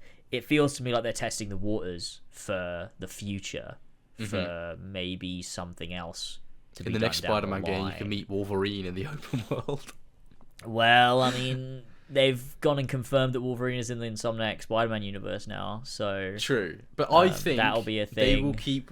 I hope to God they keep Wolverine enclosed. You know, unless it's incredibly appropriate for these two characters to meet.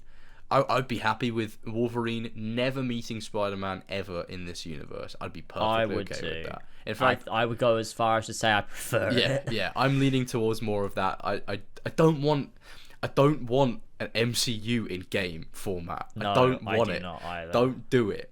You know, it's cool to have a connected universe, but once you go down that route, you write yourself into a corner. You know. Yeah. You can have characters. That's why. Sorry, you go on. Well, I was just gonna. That's why it's fine that, you know, people, like, fucking people complain it's fucking stupid. Like, oh, where were the Avengers during this? Like, they weren't here. It's like, bro, it's a the Avengers don't exist in this universe. They have a tower, but they characters. Yeah, it's like Doctor Strange exists. The Avengers exist. Like, yeah, they do, but not in this fucking story. Yeah. Because that's how comic book rules work. Oh, like, Wong it's shows a Spider-Man up, though. story. Well, he doesn't show up, but he talks to but Peter, and he's like, thanks for... You do get the thing. Yeah. Nah, it's Miles, but yeah. Oh, that was such a good mission. How have I forgot about that? That was very cool. With the portals. Black Cat is great. With the portals? Yeah. Sorry, no, I know. It sounds like... it just sounds like you're referencing the portal scene from Endgame. Like, the portals. That was such a good scene where he says, on your left. I mean, that's ironically a really good scene, but... Didn't someone do a reference to that recently? The on your left thing, and it's really cringe. What, in a movie or in a game? Was it in Across the Spider-Verse? On your left. I don't know. I mean, I've watched Across the Spider-Verse now. I have watched it, but I don't remember that. It's a good film. They probably do. They love their references. They love the key jangling moments. They definitely do. But yeah, that mission Black with Black Cat was so good. She says she's bisexual now, which I was like, whoa. She is, that's true. Okay, she's got a wife. She's got a girlfriend, in Paris. Yeah, in Paris. But that was really cool because it's like, you know, it was like Miles helping her, you know? It was cool to see Miles interact with Black Cat, and she was like, he's a good kid, or whatever she said. But yeah, that whole set piece with the portals and like when you go into that like ice, that like, you like go to one of the poles, like that blew me away. I was like, I was kind of hoping for there to be more moments like that in the chase, where like, I don't know, you get thrown into like some other country somewhere or something like that. But like I understand that takes a lot of manpower just for a moment that happens for 2 seconds in the game. So I thought it was cool that they explored it a little bit. That was a really cool and of course it's a classic Black Cat chase, you know. You're always chasing Black Cat. That's what you do in Spider-Man games. And to do that as Miles was really cool as well. Yeah, it was great. And also Black Cat is voiced by Erica Limbeck, who is Jessie Raspberry. Oh, Jessie Raspberry! Final Fantasy VII Remake. And which is and Rebirth, because she'll be coming back. Anyway, if I have a fucking meltdown. Oh god. What else was there? We haven't talked about the Venom section yet with playable Venom. Oh, that's true. Yeah, that was very cool. That was sick. And people loved it to the point where they're like breaking their console to play as Venom in free roam and stuff, like unplugging their fucking console halfway through a loading screen. I've seen shit. That. But that was sick. Yeah, that was something I didn't think they were gonna do, and I'm glad it was just once in the game because it stands out as this moment where it's like, oh my god, I'm playing as fucking Venom. Like we haven't been able to do this since 2005. Power. You get to see what he's really capable of, which is. Like great. Just storming through that Oscorp building, just running through walls and smashing people up and using his abilities. Like it was just a power fantasy. It was amazing. For sure. Like after a game where you've played and you've like, it really enhances how much Peter must have been pulling his punches or fighting to stay in control of the symbiote. Yeah. Because what Venom does when you give into it is insane. Yeah. And it's like Peter must have been fighting for his life to not do that. It shows how strong his will is as well. Yeah, which adds to his character hugely, which is really good. For sure. That whole section was amazing. Absolutely amazing. And then obviously you got the Kraven fight, which was sick in Times Square. Yeah. What a fucking arena for that fight. And then the scene where Venom just fucking snaps his neck. Like... Oh my god, they pushed their teen fucking rating to the absolute edge just so they could get that scene. Yeah. Just so they could get that fucking the blood dripping on the ground. I was like, what? I don't think I've ever seen blood in these games before. As he when bites Peter gets his like fucking cut up. head off. Yeah. Dude, oh yeah, I forgot. He snaps his neck and then fucking bites. Yeah. Fuck. He bites his head off. Insane. Very fucking cool. And that to me bodes very well for the Wolverine game. Because I'm like, if they lean more into that sort of thing, where it's like, ripping people apart, and it's like it actually is like, rated M. Wolverine has to. Like, it has to be gory. It's fucking Wolverine. He's like cutting people up with his blades. Like you can't have it be like. It has to be violent. That's the way I see it. Like, I'm not normally someone who's like, something has to be dark and fucking crazy for it to be good, but it's Wolverine. He needs to be tearing people's limbs off, and it needs to be like an 18 game for sure. Yeah, like that's the thing. You look at Wolverine, and you're like, what games are they competing with in the Wolverine space? It's literally only X-Men Origins Wolverine, which is a great game. Yeah, exactly. What is it? And it's like they've got. Is it a great game? Oh, it's like a God of War clone, isn't it? Yeah, it's a God of War clone. Yeah, but it's a sick game. It's like the combos you can do. Oh, the combat. Okay. Yeah. It's all great. Like obviously the story is still based on the movie, which is a bad film, but the gameplay itself and like the fact that like there's like his actual like his skin comes off and then you see it heal back in real time. Yeah, that's what we need. That's so fucking good. Like I remember one time when we were playing it, we stood in front of one of those automated turrets with the God mode on. And then, like, he became a skeleton. Oh my god! I don't know if you remember us doing that. Technology to do that in that game. It was so it's cool. actually crazy. But yeah, they you need stand like away and it all heals back. They need a scene like in X-Men 3 where he's like approaching. You know the scene where like at what's the her end. name? What's her fucking name? Jean Grey. She's going crazy in this, and he's like approaching her, and his skin's all tearing off while he's walking up to her. Good. We need a scene like that in the Wolverine game. Where he's just like persevering through this immense pain because he can take it. That'd be sick. Something along the lines of that. For sure. But yeah, the Venom section was sweet. I enjoyed the fuck out of that. I feel like the only section of significance that we haven't talked about is, bar the side content, which I'm sure we can talk about in a second, is the Venom boss fight, or the 2 Venom boss fights at the end of the game. Yeah. Which I really liked. I thought they were great. I thought the Miles one was better than Peter's one. Yeah. I think they were overall pretty good. I think I prefer the Doc Ock one more, though. I think it was... The Doc Ock one feels more impactful, because you've gotten to know... Yeah. There's a bit more emotional weight. Like, there's, the moment when you're fighting on the side of the building. Yeah. And the music's just swelling, the bit where, obviously, the bit where he realizes that Otto knew the whole time that he was Spider-Man. Yeah. The emotional crescendo of all of that after the fight, where he's just like, having that sort of breakdown, like... With Otto in the bottom after he's fallen off the building. It's one of my favourite scene, or one of my favourite scenes of any Insomniac Spider-Man game, for sure. Yeah, and I don't think they're ever gonna beat that. To be honest, I don't know how you do. Because this fight, the Venom fight's really cool. It's a great, like, mechanically really fun, and the ending is great too. But I don't think I give a shit enough about Harry, to be honest. Yeah. Like, Harry's like, yeah. As a character, he's a very nice guy, but that's about as far as his character goes for me. Yeah. There's not really much depth to his character. So when I was fighting Venom, I wasn't like, with every punch, I wasn't like, oh, I'm punching Harry. I was like, I'm just punching Venom in the head. Yeah, and I don't really care if Harry gets hurt anyway. Yeah.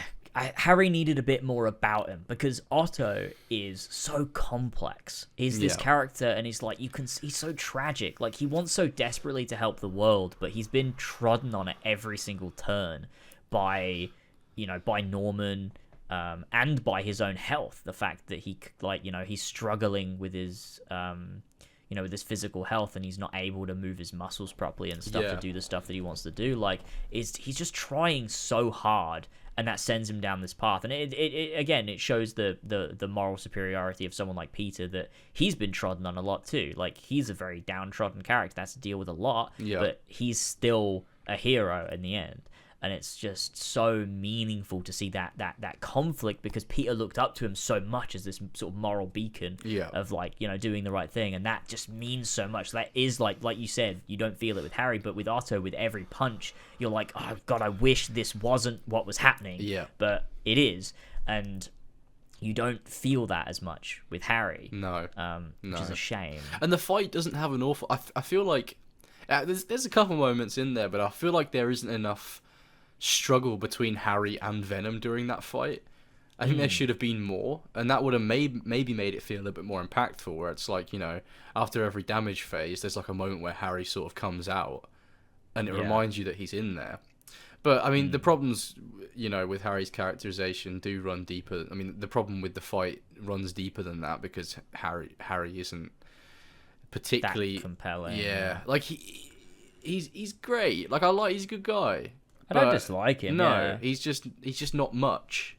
Yeah, they made him a bit shame. Like, he's almost a bit too nice. Yeah, to the point where I'm like, why he's so nice, and it's like, I just don't. Yeah, I don't care about it. It's like there's no animosity there between, like, like, I expect there to be more, like, Peter almost doesn't know this guy anymore because it's been so long since he last saw him.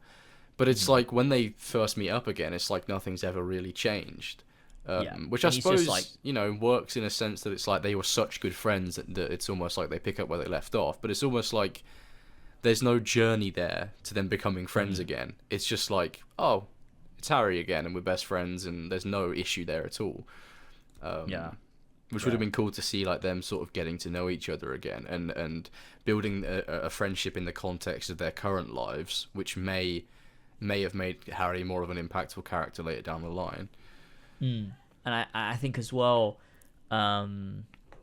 there's more complexity to Otto, because there's this struggle between what he knows is right and what he wants, and the fact that he can't get it, and, like, his conflict with Norman, and, like, this, he's just so complex. There's so many, like, different facets to who he is as a person. Yeah, for sure. And it's so compelling to see that, because you want so badly for him to not go down that path, but and like, from the very start that he will. Yeah. It's just you're watching on. It's like a car crash. It's like you just can't look away, and you're just like, every scene with him is like, oh god, please, I don't want this to happen to him. But it's like you have a moment happen between Otto and Peter where they're like working something out, or like they have a really nice moment together. Yeah. But that's soured by the fact that you know what's going to happen to him. Yeah, it's like there's that moment in the lab where they sort of have finally worked out what they're going to do, and Peter says to him, like, and he tells him about his illness, and Peter's like, I'm not going to leave because I respect you because of, what's up here, not what's out here, or whatever, like, talking about, his body compared to his brain. And he's like, so I'm always going to be there for you, whatever. And Otto just, like, gives him a hug, and it's just so nice. It's like, I love that relationship, and I love the respect Peter has for him. I love the respect that Otto does have for Peter too. And the fact that, but it's also not perfect, and they do sometimes get into little arguments, and there are like those little bits, and there's just so much going on that it just like feels so real. It's because they really put that time in the first game to have those scenes with just the two of them together. And I'm not saying there isn't that for Harry in Spider-Man 2, but there isn't enough of him in Spider-Man 2 for me to care about him really. Like for me, Harry was a vehicle for the symbiote, not a character, particularly in his own right, really. And it's also as well, I think, at points in the game, I didn't believe that he was actually that nice. Like, I thought he had ulterior motives somewhere. Yeah. But he didn't. He just didn't. He just was that nice. He's just a really nice guy. Which was so weird. I was like, when he's taking you around school and like with the bike ride, and it's great moments, and the when he shows up as Agent Venom and stuff. I was waiting for him to like for the game to reveal that like he had some sort of ulterior motive, or like he was sort of more aware of what the symbiote was doing, and it was like using Harry's niceness or something. That would have been more interesting. Had already taken over him or something, but it just wasn't that. He's just completely nice and has no flaws at all. It would have been way cooler if because he has experience with the symbiote before meeting back up with Peter. It would have been cool if he had like, come to terms with the fact that it wasn't a good thing, but it was keeping him alive, and he wanted to stay alive so badly that he was willing to become something that he wasn't. Just a little bit, just a flaw. I would have liked a few flaws. Harry was too perfect, which then made him not feel like a compelling character, because it was like, oh well, he's just the nicest guy on earth. He's rich. He created the EMF Foundation. He's inviting Peter to all this stuff, and it's all perfect. I would have liked some flaws there for sure, and that would have probably expanded his character into something that I actually cared about, opposed to I just didn't really, There were moments where I was like, it's going to be terrible when Peter and Harry have to come to terms with the fact that he can't use the symbiote to stay alive, and he has to come up with another plan. Because I was like, oh, they're such good friends. Like if that was one of my friends, like that would be such a heartbreaking situation to be in. And like the final scene where, Harry's like, let's heal the world or whatever, and then they turn on that thing, and Venom dies or whatever happens to Venom. Fuck, what was I even talking about? That was, you liked Harry in that moment? Yeah. There were moments where I was like, damn, this is really sad and emotionally impactful. But for most of the game, I didn't care about him. Yeah, I think the big difference for me between Spider-Man 1 and this, even between Miles as well, is that in Spider-Man 1 and Miles, the moments that were sad evoked an emotional reaction from me, whether it was tearing up or actually crying or like feeling something. Whereas in Spider-Man 2, it didn't. It just, I could recognize that what they'd written was probably sad. More than anything. And it's like, it's a sound story that has the emotional beats, but the emotional resonance for me happened more when it was like Miles and Mr. Negative, or Miles fighting Peter, and stuff like that. The stuff with Harry, it never hit for me. No. And it always felt like, God, I just wish there was something about this guy that could make me give a shit. Yeah, but I it felt care. really unsatisfying. Like I was like even the scene where Harry's like breaking down, begging for the symbiote back and stuff, and then like smacks the fucking wall or whatever with his cane. I was just like, I don't care that this guy is upset. Like, obviously Peter should give the symbiote back, and obviously, it'd be good if Harry could live, and the characters want that. But it's like, why do I not care? And it nagged me that I didn't care. While I was playing the game. It's maybe almost because we've not seen Peter's relationship with Harry prior to this, so we don't know their deeper connection. We don't know how much he cares about him. But then again, we don't know that about Otto either. Or Finn, really. Or Finn. And I care about those as like way more than Harry. Same. And I think it's because like for Finn, she has this complexity of like, she wants the same ends as Miles. Like they both have the same goal. It's just Miles and Finn get there differently and believe different ways to deal with it. And it's like this journey of like, Miles has to then struggle with that, because it's like, how do I stay true to who I am while also staying loyal to my best friend? And there's that struggle, which is so good. And I think one of the core things is not even necessarily the flaws of Finn and Otto, although that's part of writing a character. They have, like, people have to be flawed. Yeah. But I think it's also the fact that they go through struggles, whereas Harry doesn't. He's a millionaire. Like, he has there are no struggles. He doesn't struggle with anything, and he has no flaws. And it's just like, I am the nicest guy ever, and I am gonna do so many good things, and I also have the money to do so many good things. Yeah. The only struggle is his health. Is his illness, and we don't even get to really see how that affects him outside of Peter being in the symbiote. And at that point, it's more about Peter than it is about Harry. Yeah. So it's like, it almost would have been good to understand what Harry was like with Peter and how that was affecting his life without the symbiote in the picture. Yeah. To get a real sense of it, but 100%. You don't. And there's also, like, another struggle he could have gone through is, like, you know, with his mum's death. That could be something that weighs on his conscience heavily, and that's barely talked about in the game, really. It's, like, mentioned, like, once, like, when he goes to her grave. Yeah. But apart it's also from like, that, it's, like, you know, it's, like, one of the driving forces of EMF, but... Yeah, it's not really mentioned. It's just like that. It's like, I care about EMF because of May, not because of your fucking mum that I don't know anything about. Exactly. We know nothing about his mother. We know nothing about his relationship with his mother. And one of the biggest points of contention for Harry is the relationship with his father, and you barely get to see Norman in this game.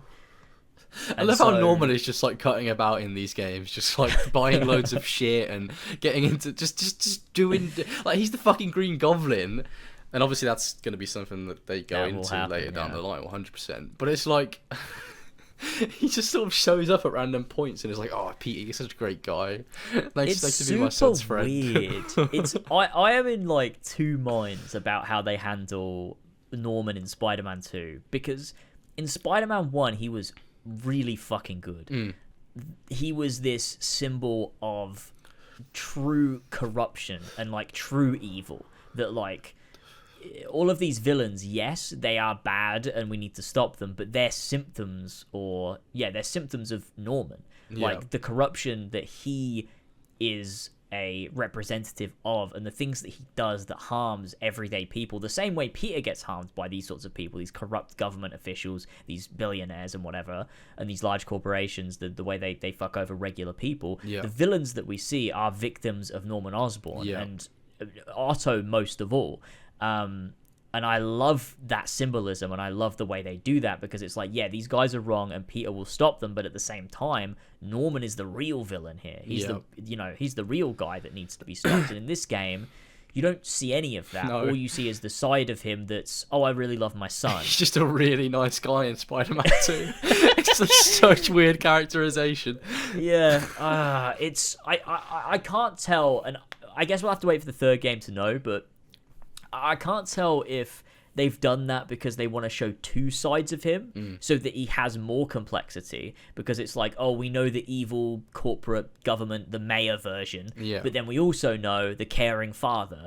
And then that'll come to a head in Spider-Man 3, where you've got both sides of this character as the Green Goblin.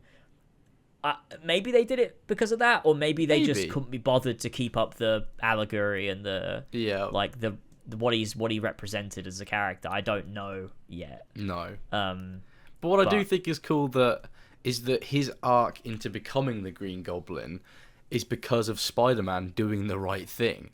You know, Spider-Man couldn't, you know, neither of them could have, they did all they could, you know, with the Venom fight at the end when, you know, they get rid of Venom and they save Harry. Through Miles doing the right thing, saving him, and through both of them defeating Venom, they create another villain, and they couldn't have done it any differently. I like that. Yeah. But Norman is very weird in Spider-Man 2. He's just like there and very positive and really nice, and like everyone's forgotten about Devil's Breath, and it's like, what are we doing? It's odd. And he also says, like, at the end when he's all sad and angry, he's like, get the G serum. It's like, I wonder what that means. He might as well have just said, get the Green Goblin armor and the Super Soldier serum. Yeah. It's so funny. And also they do it as well, like the post-credit scene where he's like, oh, what are you writing? And he's like, and Otto's like, the final chapter. It's like, yep. Yeah, all right. I get it. I get it, man. Yeah, they're a little bit heavy-handed with some sort of setups there. Yeah. But that was a Ragnarokism. That was fucking hell. But I mostly like where they're heading with the next game for sure. Having Spider-Man 3 be a Green Goblin-centric storyline is just that's what I want. Because I mean, when I think of Spider-Man villains, Venom's up there when it pops into my mind, but when I think about his rogues gallery that isn't like a fucking big alien, it's Green Goblin is the one that I think of. So yeah, I'm glad they're setting that up. I almost feel like with the ending we got for Peter, it's going to be weird for the next game to immediately be, oh, here's another personal Peter Parker threat that brings Peter back into the mix, and then Miles gets sidelined again because he has no connection to Norman Osborn. Yeah. Or Otto. Like, there's not, like, I don't know. I feel like we almost need a game in between. Like, so that... I think we will get one in between. But then Miles, again, like, ends up with a side game instead of a mainline Spider-Man game, and it's like... Yeah. I just don't know. And then like they're introducing Silk with Cindy Moon in the other post-credit scene. Wait, what? Did you not see that one? What? I watched. I let the whole credits play out. There's the one in Miles' apartment where Haley comes over and he's like, "Oh yeah, I've finished the essay." Yeah. You get to meet Rio's like the guy she's seeing. Her boyfriend, yeah. Yeah, and then his daughter is Cindy Moon. Oh, is that what he's... Okay, so... Okay, I do remember that. I don't know who the fuck Cindy Moon is, so I suppose that was me missing that. Yeah. That's who she is. I didn't know either. No, Silk is involved. That means Peter's going to cheat on MJ. Because that was in the comics. She's young... She's like Miles' age. Oh no! In the comics, it's like whenever Peter and Silk meet, they shag like fucking crazy because like there was this stupid plot point that was written in like, oh, their spider pheromones just make them want to fuck or something like that. I don't know what comic run that was. They're not gonna do that. Miles is gonna cheat on Haley. Oh no! No! Oh, I don't give a shit about Haley anyway. That's another thing I want to talk about. Oh no, I love Haley. I think she's fine. Great. Haley is fine, but I think she could do with some more. Don't give a shit about her. And that's not because she's deaf. That's not the reason why I don't give a shit about her. I didn't say that. No, but I want to make it clear because people will immediately assume it's because she's disabled that I dislike her. Well, maybe not if you know me, but people that are listening that don't know me, I think it's cool. They have a deaf character as one of the main characters. The quest with her was really cool. The side quest, the one where you go and you do all the graffiti. I thought it was shit. Stuff. Really? It was fucking awesome. Hated that mission. I loved how they did it. The way they make you like you can't hear anything and stuff. Yeah, that was cool. Deaf, but like deaf doing people some can't hear anything. Shit fucking mini game like that where I fucking hated that mission. It was the worst side mission in the game.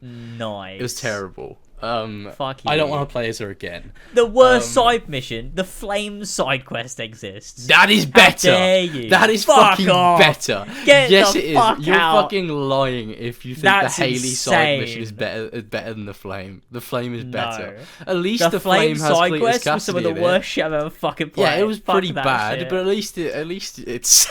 Fuck. I was going to say, at least it sets up Carnage, but that's not a reason for it being good. Yeah, no. It was more fun than the Haley. I really disliked the Haley. Haley's great. Mission. I love Haley. I think she's really good. She could do with some more screen time. I think. She could. She could 100% but I like benefit her from more a lot. Screen time. And I think it's really nice, the cutscenes where Miles and Genki will sign, even though they're just talking to each other and stuff. She can be a part of it. I think that's really cool too. You say like that is nice, but like imagine if they didn't. Well, yeah. I mean, well, from like a dialogue, standpoint, it flows better if they didn't. But it's cool they put that attention to detail in. Yeah, no, it is good. But yeah, I don't really care too much about Haley, unfortunately. I don't know. There's just something about. Maybe she just needs more time. You know, and to be more involved. She's not like my favorite character or anything. With Miles Spider-Man stuff. But at this current point, she doesn't feel like a Spider-Man love interest. She just feels like she fills the role of love interest for Miles, but she's not really needed. Like, part of me just would prefer if Miles didn't have a love interest. I don't think he needs one. Maybe it's that Miles's relationship with Haley has not been a focus of the story, and so it almost feels like she's completely unnecessary because it's never part of the story in a meaningful way. I don't remember the moment where they became a thing. Yeah, it's I think it would be nice if there's a bit more conflict between them. Like if there's something that comes up. Like the reason that Peter and MJ are so compelling is not just because MJ is just a girlfriend he has and is in some scenes sometimes. It's because like she actually gets involved and she has a mind of her own and she doesn't want to be treated like a baby and like she wants to help Peter, and they have this conflict but also this similar interest. Whereas with Hayley, she really is almost a traditional love interest where like she's there because they're in a relationship and that's it. She doesn't really do anything else. Pretty much. Like she knows he's Spider-Man. She knows he does that stuff. Yeah, and she's just quite nice and kind. Yeah, like she's a nice character, and she helps charities and stuff. Like I've seen that. But like she's fictional, so I don't give a shit if she does that. No, but I just fucking helping anyone. No, but I mean it's like May with Feast. It's like it shows she's a good person. It shows you her morals as a character. I think what characterized her well was that in that side quest was where she notices something's wrong and she goes to that guy and offers to help him. I think that was really cool. Mm-hmm. Shame the rest of the mission sucks dick. But okay. I just think they need to do more with her. They need to do more with her. She needs more screen time. She needs to be more involved with Miles. There needs to be more conflict between her and Miles.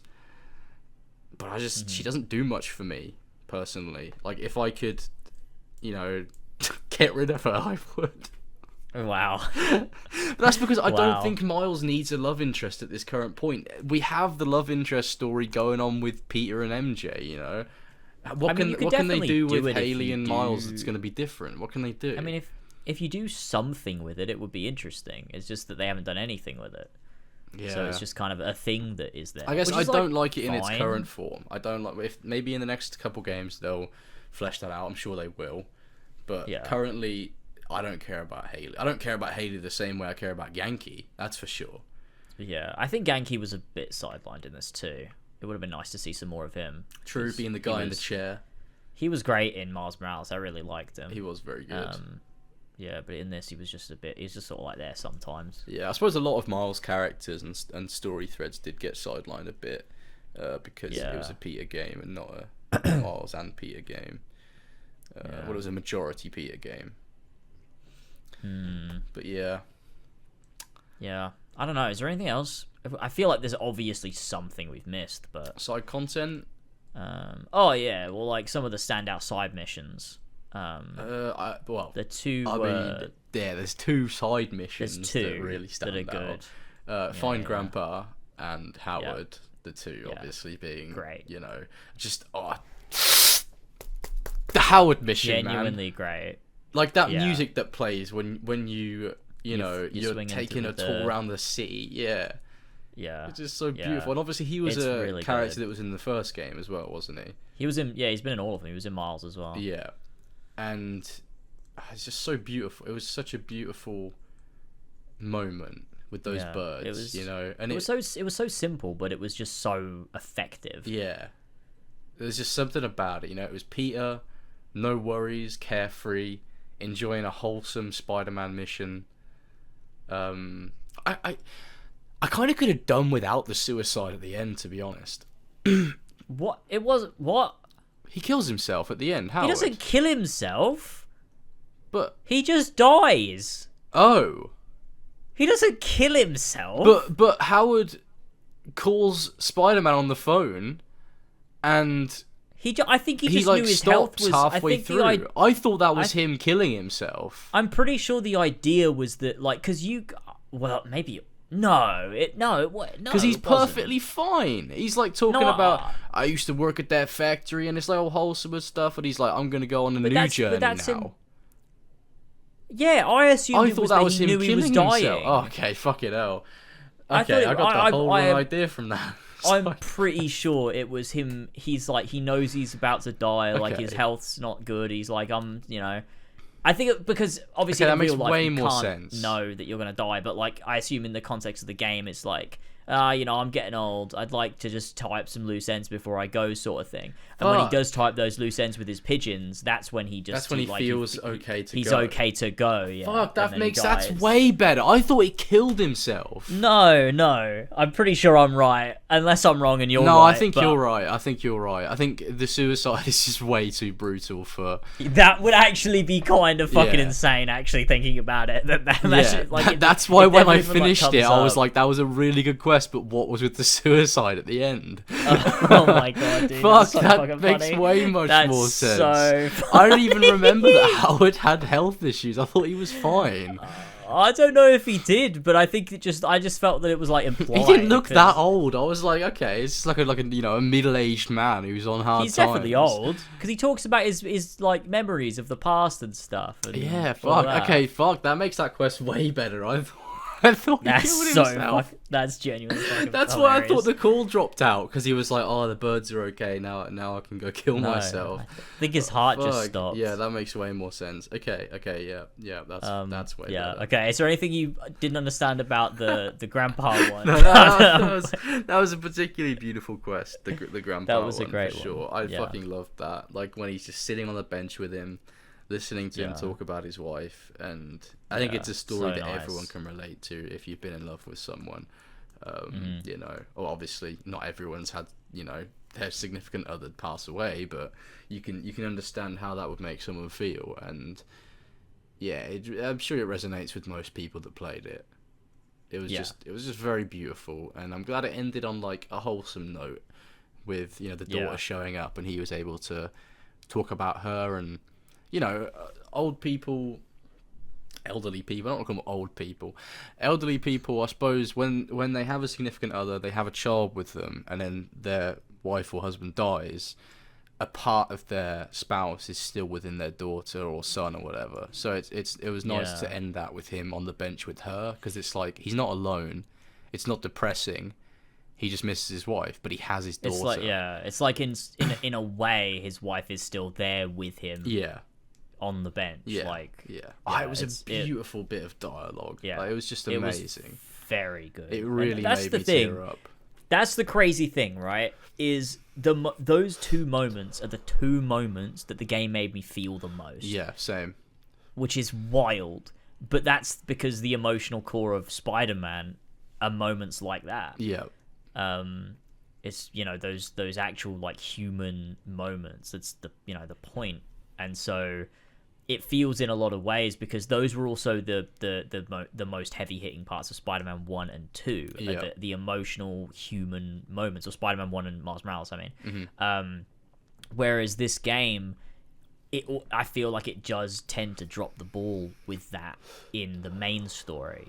Compared to the side, the human stuff moments with those, should have been between Harry, MJ, and Peter. And we do get the nice moment during Coney Island, and I really enjoyed that sequence. I like the bit with Peter and MJ on the Ferris wheel. Yeah, that was really good. I liked that. I liked the section with them three just sort of fucking around at the amusement park. That quest to me was setting up Harry as a really good character at that point. I was like, okay, I'm starting to care about him. I'm seeing their dynamic. This is stuff they used to do when they were younger, and they're reconnecting now, and I thought they were going to have more moments like that, but they just sort of dropped the ball on I think as well, with Harry, I mean, I know we keep fucking talking about Harry's shortcomings, shit, that's why. but he, I feel like there needed to be more of a struggle for him to reintegrate into Peter's life. 100%. Than he had. Yeah. Like, it should be like, oh, he doesn't really know him now. Like, it's been a while. Like, he doesn't... It's been a few years. Like, he doesn't really know Peter. Like, he doesn't know MJ. He doesn't know where they're at with their relationship. Like, Miles is around. It's almost like he's taken that spot. Yeah.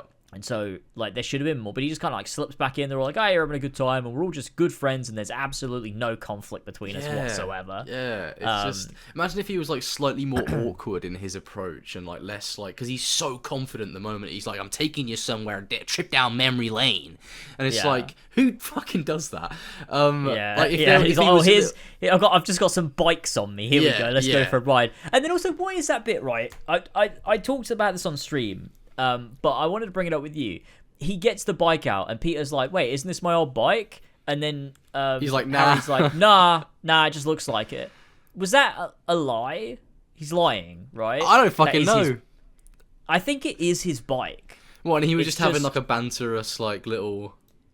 No, I think he's trying to I think he doesn't want Peter to know that he went to the trouble to find his old bike. That actually adds a nice little bit of, sort of trepidation to his character. He didn't want to be too full on. If this is right, he didn't want to be too full on and lied to him.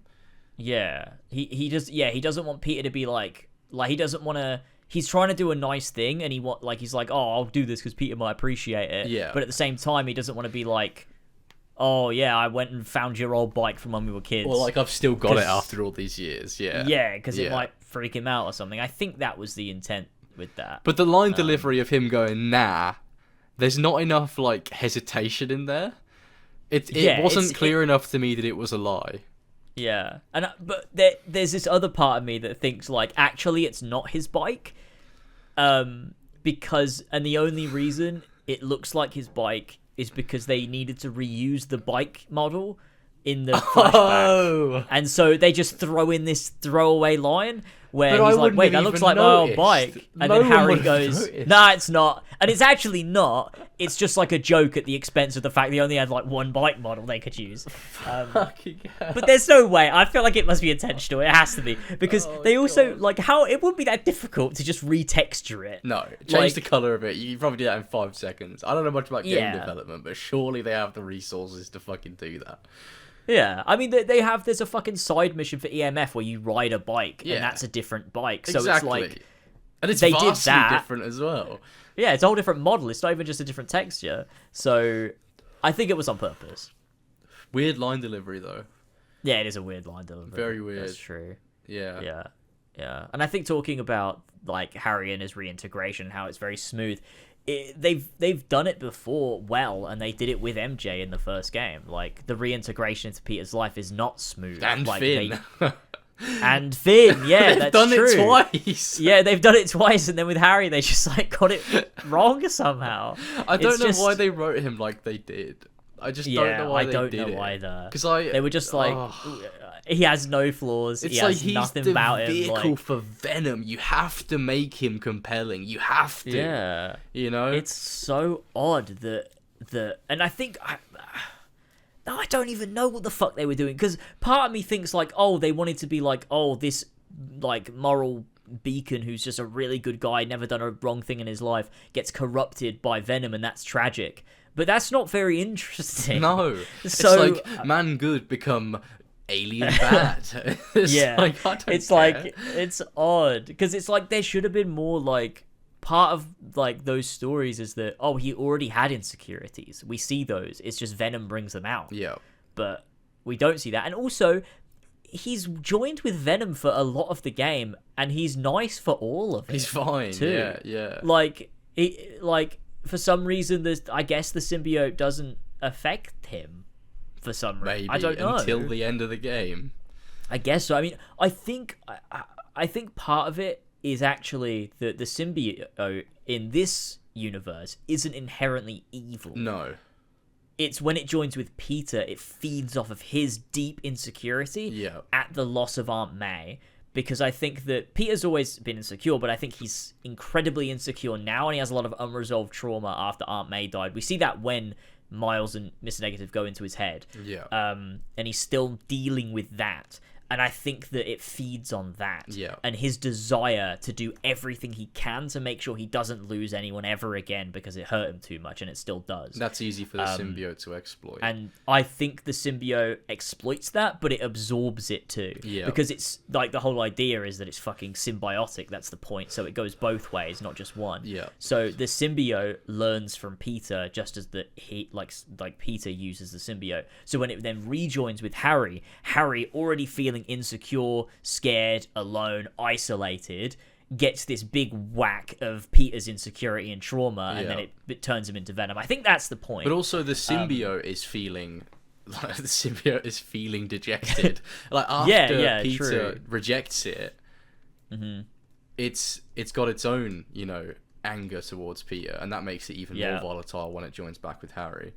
Yeah, for sure. I think that probably is why. It doesn't save Harry from being completely I think what we're learning though. is it should have been Eddie Brock. Yeah, maybe also because it sucks more because it's a character like Harry Osborn. Like, you could get away with Eddie Brock being uninteresting. Yeah. But when you make Harry Osborn uninteresting, it's a huge shame. Yeah. Because it's fucking Harry Osborn. He's such an, important character in Spider-Man mythos, and you just sort of... and it's crazy because they do a similar-ish storyline with Harry in Spider-Man 3, the Raimi film, where there is this, like, animosity between Peter and Harry, and they sort of have to, like, there's this sort of overcoming of that, and it's this parallel between the revenge that Harry wants because he thinks Spider-Man killed his father, and the way Peter's feeling because of the symbiote, and there's this, like, parallel there. Suppose Harry from the films benefits from not being in a coma for like 4 years. Yeah, it's like they had to reintegrate him in a way where there's not conflict already. Because I mean, imagine Peter getting mad at him, and he's just been in a coma for ages. It's like, I don't know why they made him ill in the first place. Don't make him fucking ill. I don't. Fuck off. It's because of how it connects to Kraven, I guess. Like the illness and then Kraven's illness and the way that the parallels. It's like.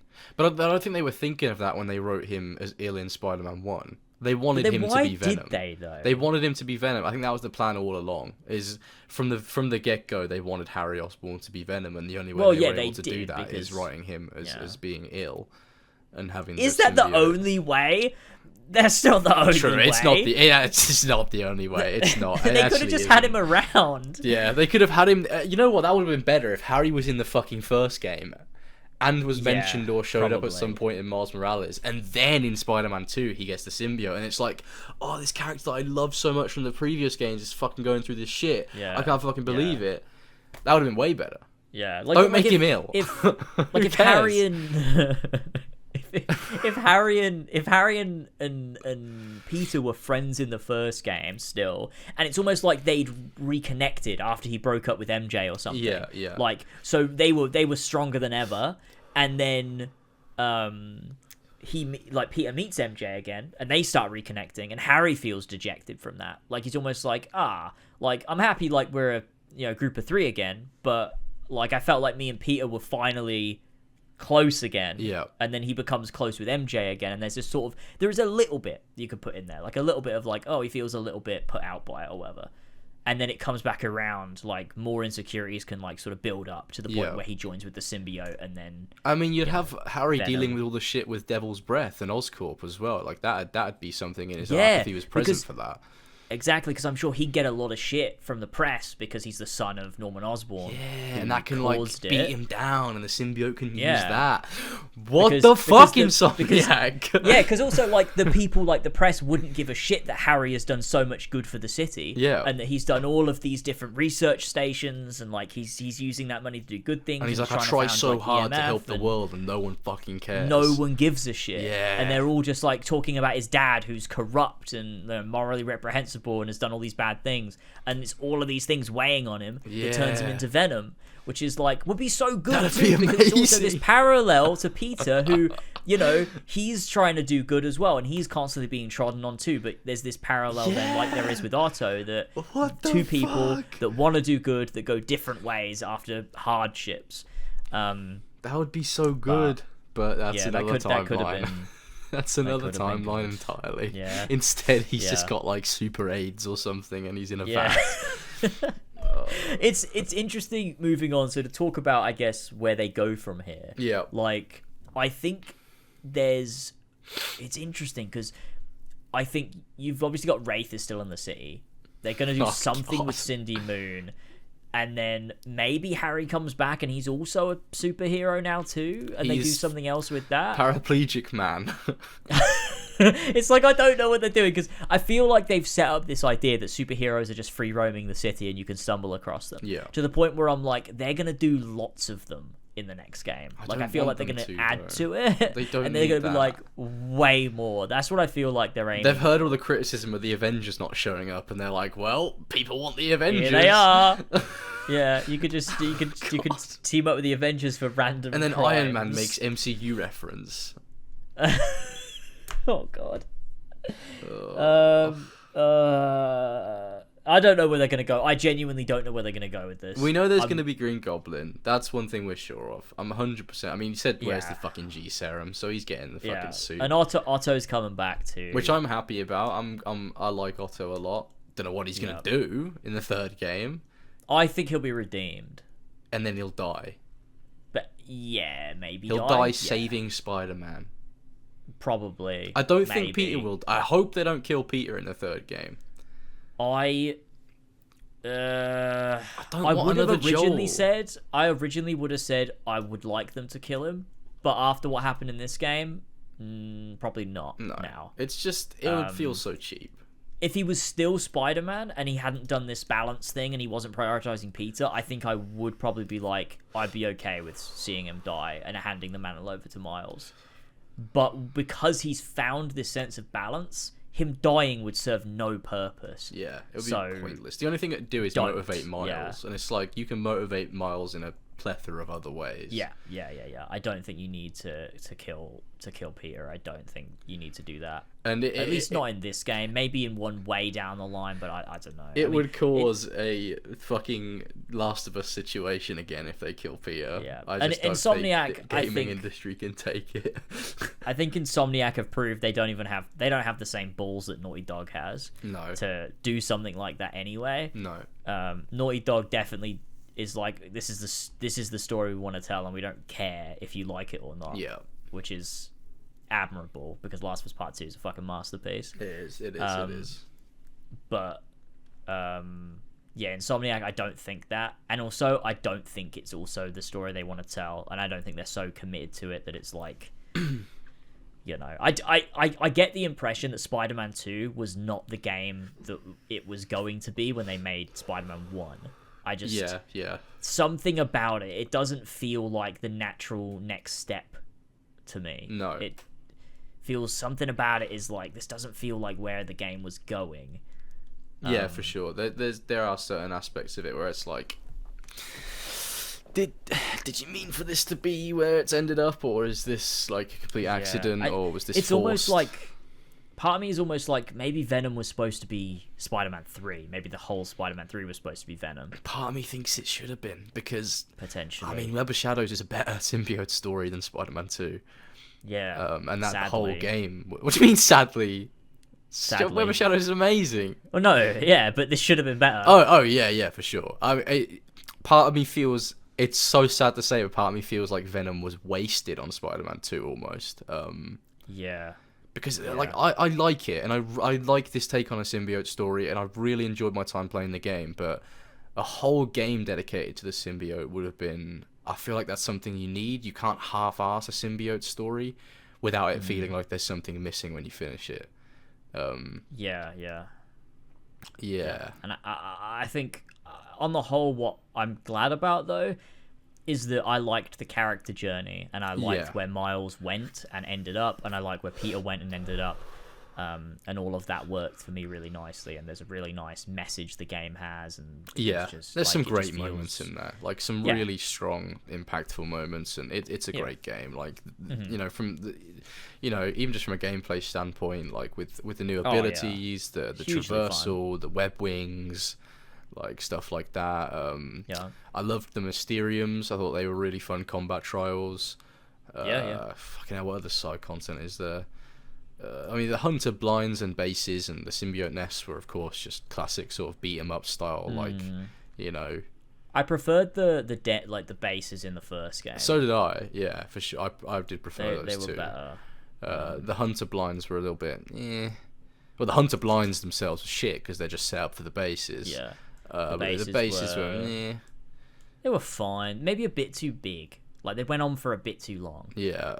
And the symbiote nests were obviously just, allows you to fight symbiote monsters after the game, which I was fine with. I never expected it to be anything crazy. Yeah, it was fine. The Brooklyn Vision stuff was nice from a character standpoint, but the missions themselves sucked for the most part. Yeah, little bit, like taking some photos of some buildings. Yeah, or like getting the fucking lion toy. Yeah. A lot of people really hated the one. It was a mascot. Yeah. But he wasn't in the suit when you're taking him back. Oh. But I wouldn't call it a toy. Well, it looks like one. I thought it was at first. It's a furry suit. It is a fursuit. Yeah. A lot of people really hated the one with the guy asking his boyfriend to homecoming, but I thought that was like the best one. That was the best Brooklyn Vision one. Yeah, for sure. Yeah. That was really nice. Yeah. A lot of people hated it because obviously they're homophobic. Yeah. Like they're shoving it down my throat. Yeah. For fuck's sake. Like I saw this Instagram post Spider-Man. that was like the moment we all logged off Spider-Man 2 forever, and it was that quest, and it was like, dude, like, what are you that like sensitive that you can't even see a gay person in a video game? That's embarrassing. Yeah, it's crazy. But yeah, Brooklyn Visions. Oh, yeah, it was fine. What happens at the end of Brooklyn Visions? I forgot. I don't remember. Oh, you get the suit. Yeah, like the shit Puerto suit Rican that no one's gonna fucking wear. Thing. Yeah, not as good as the suit you get for doing all the side quests in Miles Morales. The Pride suit is sick. I love that golden one. The gold one. Classic suit. Yeah, that's awesome. In terms of suit selection as well, Miles has got Peter so beat in this game as well. Yeah, all of Peter's suits are shit. Yeah, but like shit, the movie ones. And like, why are there 7 MCU suits for Peter? Yeah, 7. It's so unnecessary. You could make them like color variants of just the Homecoming one. Like, where's the fucking cool suits from the first game, like the Spider Armor Mark III, or that what's that cool one with the green glowing spider on his chest? It's like the Iron suit, but it's like I know, red and blue. That one was great. Called, there were so many suits in Spider-Man 1 that I would just throw on because I thought they looked cool. And in Spider-Man 2, I was like, all Peter's suits suck. Yeah. They're fucking Miles shit. Miles had some sick ones. He had some really good ones. Really cool suits. Like the symbiote suits for Miles are really cool too. I like those. Oh yeah, they're quite interesting looking. I really like I think it's called the End suit. It's the one where he's wearing like a jacket. It's kind of like an insulated looking jacket. Yeah.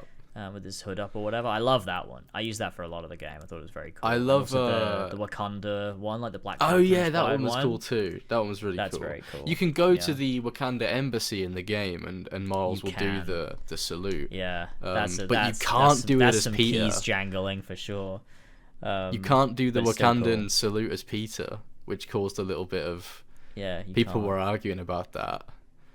Well, that's silly. It makes sense. It makes sense that Miles would do it. Yeah, I mean he's he's black, so I mean it makes sense that he would be the character to show his solidarity. I don't care either way. I think it'd be cool if you could do it as both, but I don't care cool that it's you a can't do it Miles as thing. Peter. I like that. It's like a little thing. It's like if you go there, it's like just a nice thing. I mean it's like in this universe, it's not like Peter met Black Panther anyway, so it's like it makes sense that Miles would see that character as a figure that's like I respect him. Whereas Peter probably doesn't care because it's like, well, who cares about Black Panther? He's like fucking miles away.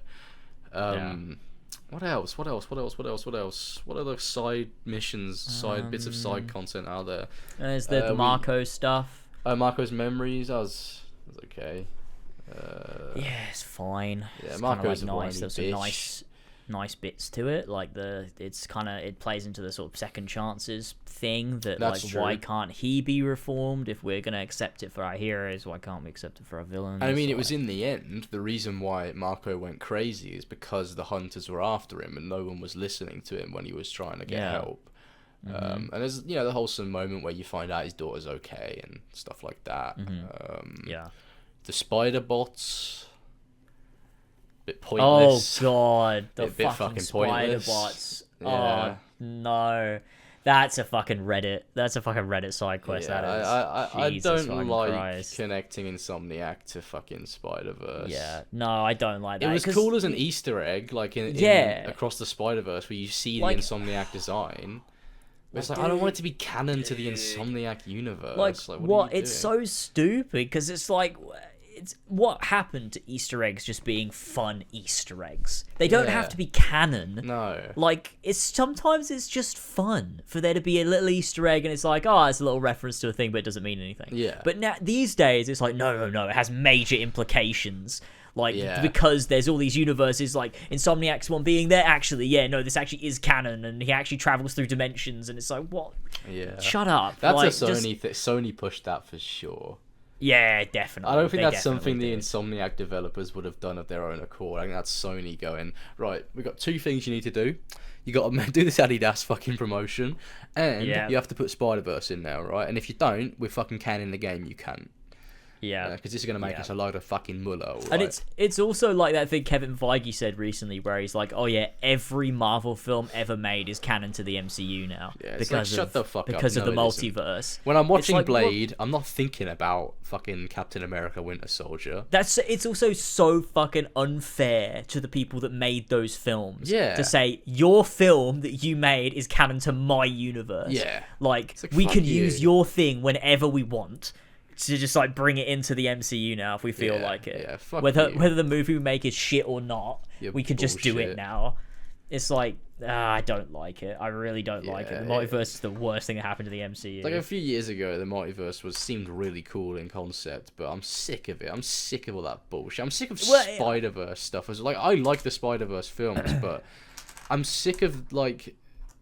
They're constantly being multiverse stories surrounding Spider-Man characters. It's like, why is there so much of that shit? Can we not just have an enclosed story with one Spider-Man? I think that the multiverse is like really good as a concept to tell a story with. I just hate that it's really just been used for references and Easter eggs and like, cameos. I mean, just wait until Avengers Secret Wars. It's going to be a whole new level of bullshit. No, I won't. You'll have Tobey Maguire sprinting through a fucking portal with Robert Downey Jr.'s fucking Iron Man coming back. Oh god. It's going to be like, because I'm not gonna fucking watch it, so I'll be on Twitter one day and I'll just see these out of context clips where I'm like, I can't tell if this is real or not. But like Tobey Maguire's Spider-Man is like, you got Captain America played by Chris Evans and Anthony Mackie, and then Tobey Maguire's Spider-Man and Andrew Garfield's Spider-Man will come through a portal and they'll both go on your left. To both of them. Emma Stone will come back, but she's playing Spider-Gwen this time. Oh, and Andrew Garfield will be like, oh, is that Gwen? And she'll be like, I don't even know who you are. And they'll have a moment. And then that's an epic reference to Thanos as well. Cool. So. It's a fucking Spider-Gwen referencing Thanos. Oh god. Jesus Christ. I can't do it anymore. Modern superhero films, they suck. They fucking suck. It's so bad. Although Guardians 3 was really good, but I'll probably watch Spider-Man 4 whenever that comes out. Yeah, for sure. But nothing else. That'll probably be good. Maybe. I just don't. Have you seen Sony's new fucking Madam Web film?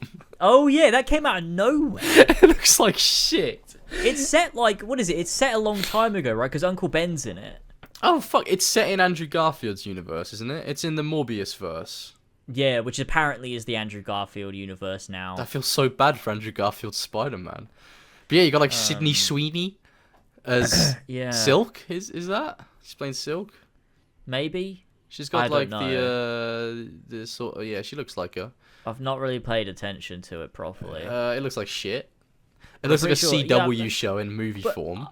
I'm pretty sure it's set in the past, right? It's when Uncle Ben was an agent of S.H.I.E.L.D. Oh wait, no, it was Peter's parents, wasn't it? No, Uncle Ben. It was Aunt May, I think. Oh, well, I thought it was Peter's dad and his mum, and that's why they died. Because they were S.H.I.E.L.D. agents. They were doing something. Well, research with spiders.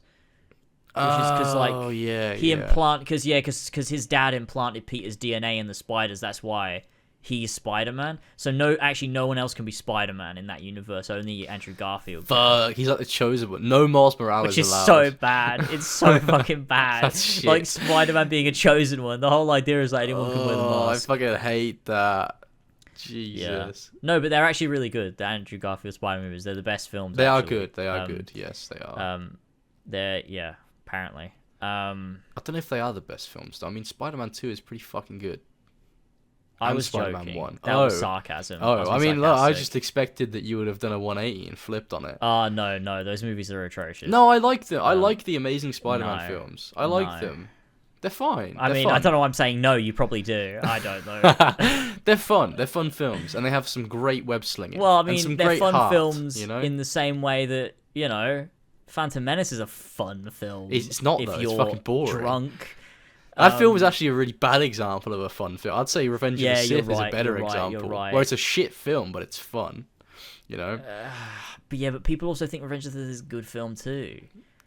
I mean, it is good. It's good for certain reasons. It's absolutely not. It's fun. I have a good time whenever I watch Revenge of the Sith. Yeah, because you watched it as a kid and you remember thinking it was good when you were a kid. That's why. No, I watched it for the last time like a couple of years ago. Yeah, and it's nostalgia, man. You're like, oh no, this is great fun. Like, when you actually look at it and you're like, why? Like, why should you give a shit about anything happening? You're like, I don't know. Because Luke Skywalker. No, it's all shit. It's all fucking shit. And Anakin turns to the dark side for no fucking reason. Because Darth Plagueis the Wise.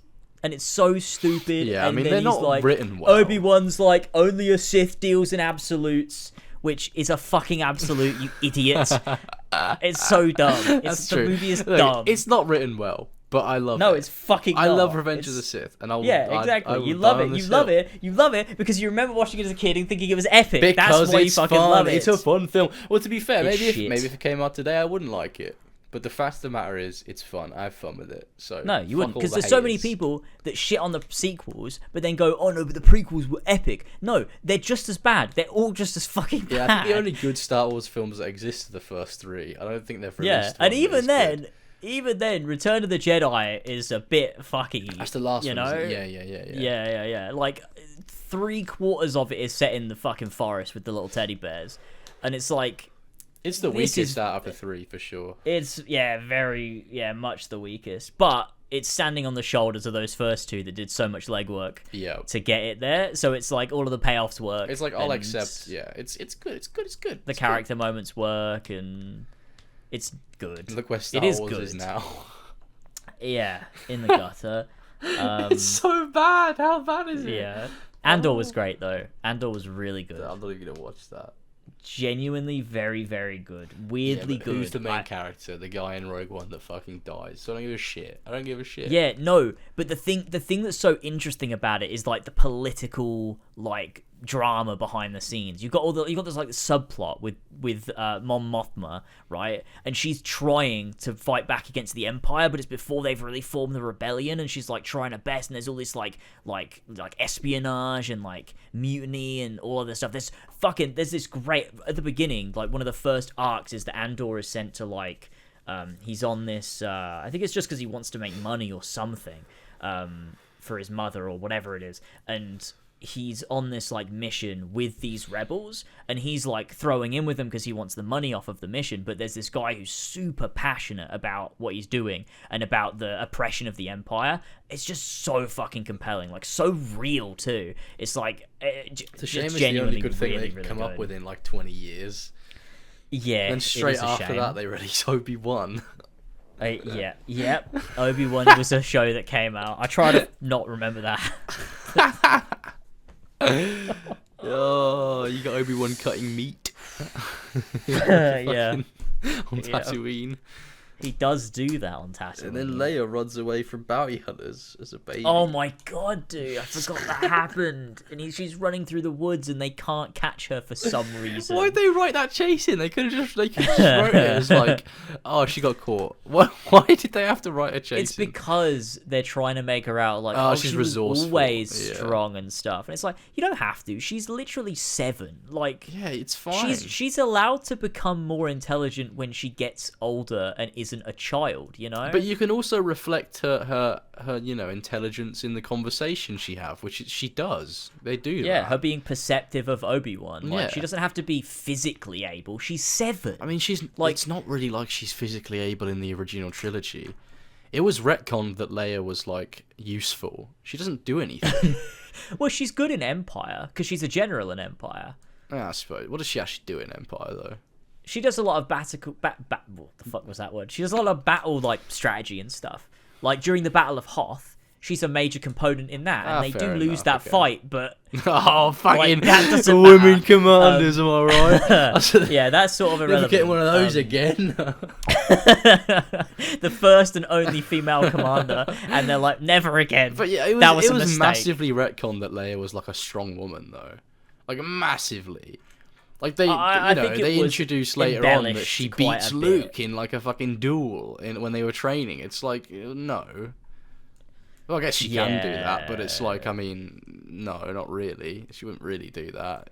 Being realistic, like it is a bit weird. Like there is a lot. To be fair, she does do. It's more in A New Hope that she's a bit fucking useless. True, she is. In Empire, she definitely does a lot more. And in she Return does of the Jedi, in Return of the Jedi too. Yeah, she's like direct. She's on Endor, so she's like in the thick of it.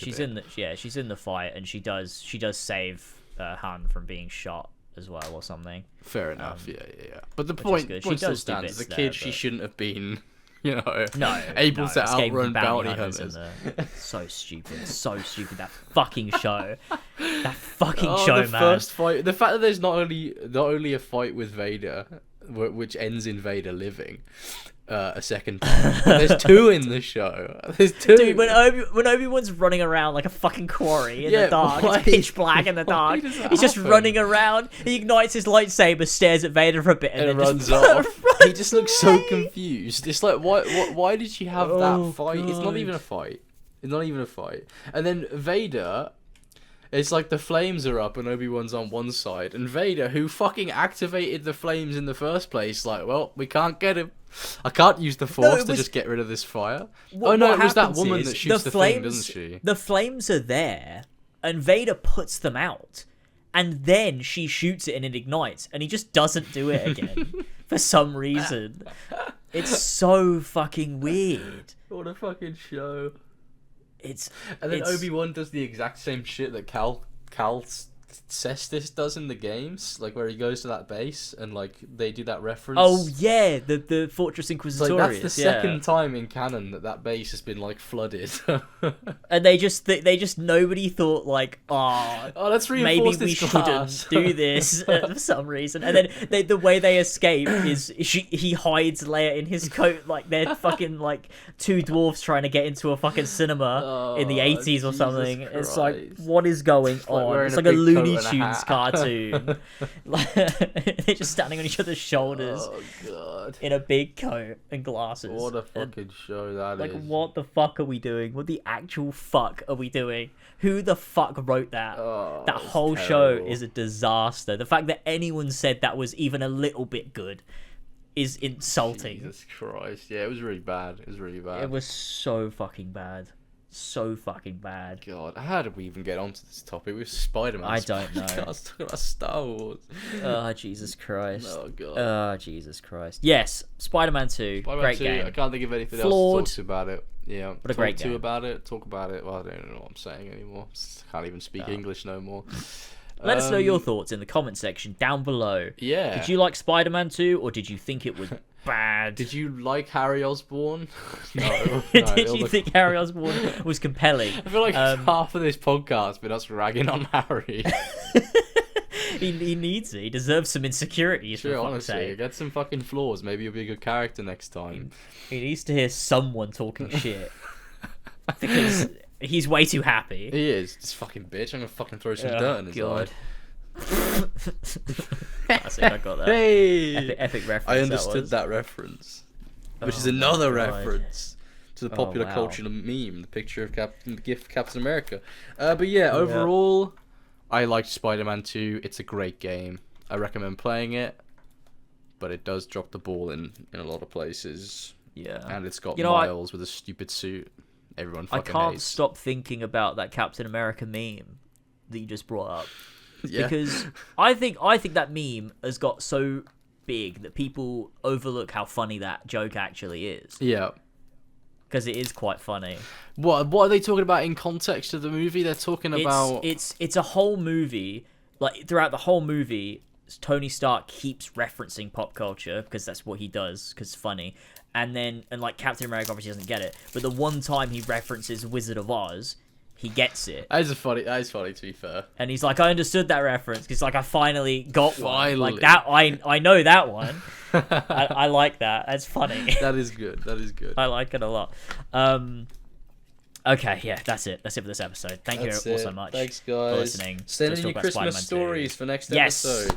Please do. Christmas stories, Christmas dreams, Christmas mishaps. Tales. You know, maybe your dad was like coming down the chimney to try and surprise you, dressed up as Santa, and he died while he was doing it. He got stuck. And died. And then the emergency responders, well, I guess they wouldn't be. The police couldn't also find went him down the chimney because you thought he went missing. Died. And the police went down your chimney, and then they never came out. What the fuck? Yeah, I mean, if you know, and then you get charged for murder. Have to look up your chimney and see if there's something going on. There's loads of rotting corpses up there, and a raccoon. There's a Doctor Strange portal or something. There's a Doctor Strange portal. There's a portal scene up there. There's a portal scene waiting for you. It's a Christmas present. They're all just soy jacking in your chimney because they're so excited. Your dad's corpse is soy jacking in your chimney. Fuck no. What the fuck? Yeah, send something along the lines of that if you can. Jesus fucking Christ. Maybe the dude that does the breakfast Olympics can do Christmas themed breakfast. Oh yeah, that never got concluded. No, I need that shit. What the fuck? Yeah, that would be good months to have. Yeah, it has been. We need that. Maybe he's writing up the next part of the saga, or he's just forgotten about us, which is more than likely. Or maybe that's a possibility too. All right. Fuck. Yeah. All right. Thank you, everybody. Good spoiler cast. We love you. We'll see you soon for the Christmas episode. Yeah. And that'll be good. That'll be good gaming. All right. Thank you, everybody. Gamers. Stay safe. Goodbye from me and my Dunkelskog. Goodbye. Very soon. My little son Bjorn. Mine is here too. You can see him in the back there. I'm making him wave right now. Well, no, I'm not making him wave. He's waving. He just is, yeah. Yeah. You wouldn't force him to do that. That's no, I would never force my son to do anything. Yeah, exactly. All right, see you later, everybody. See you later. Bye. Bye.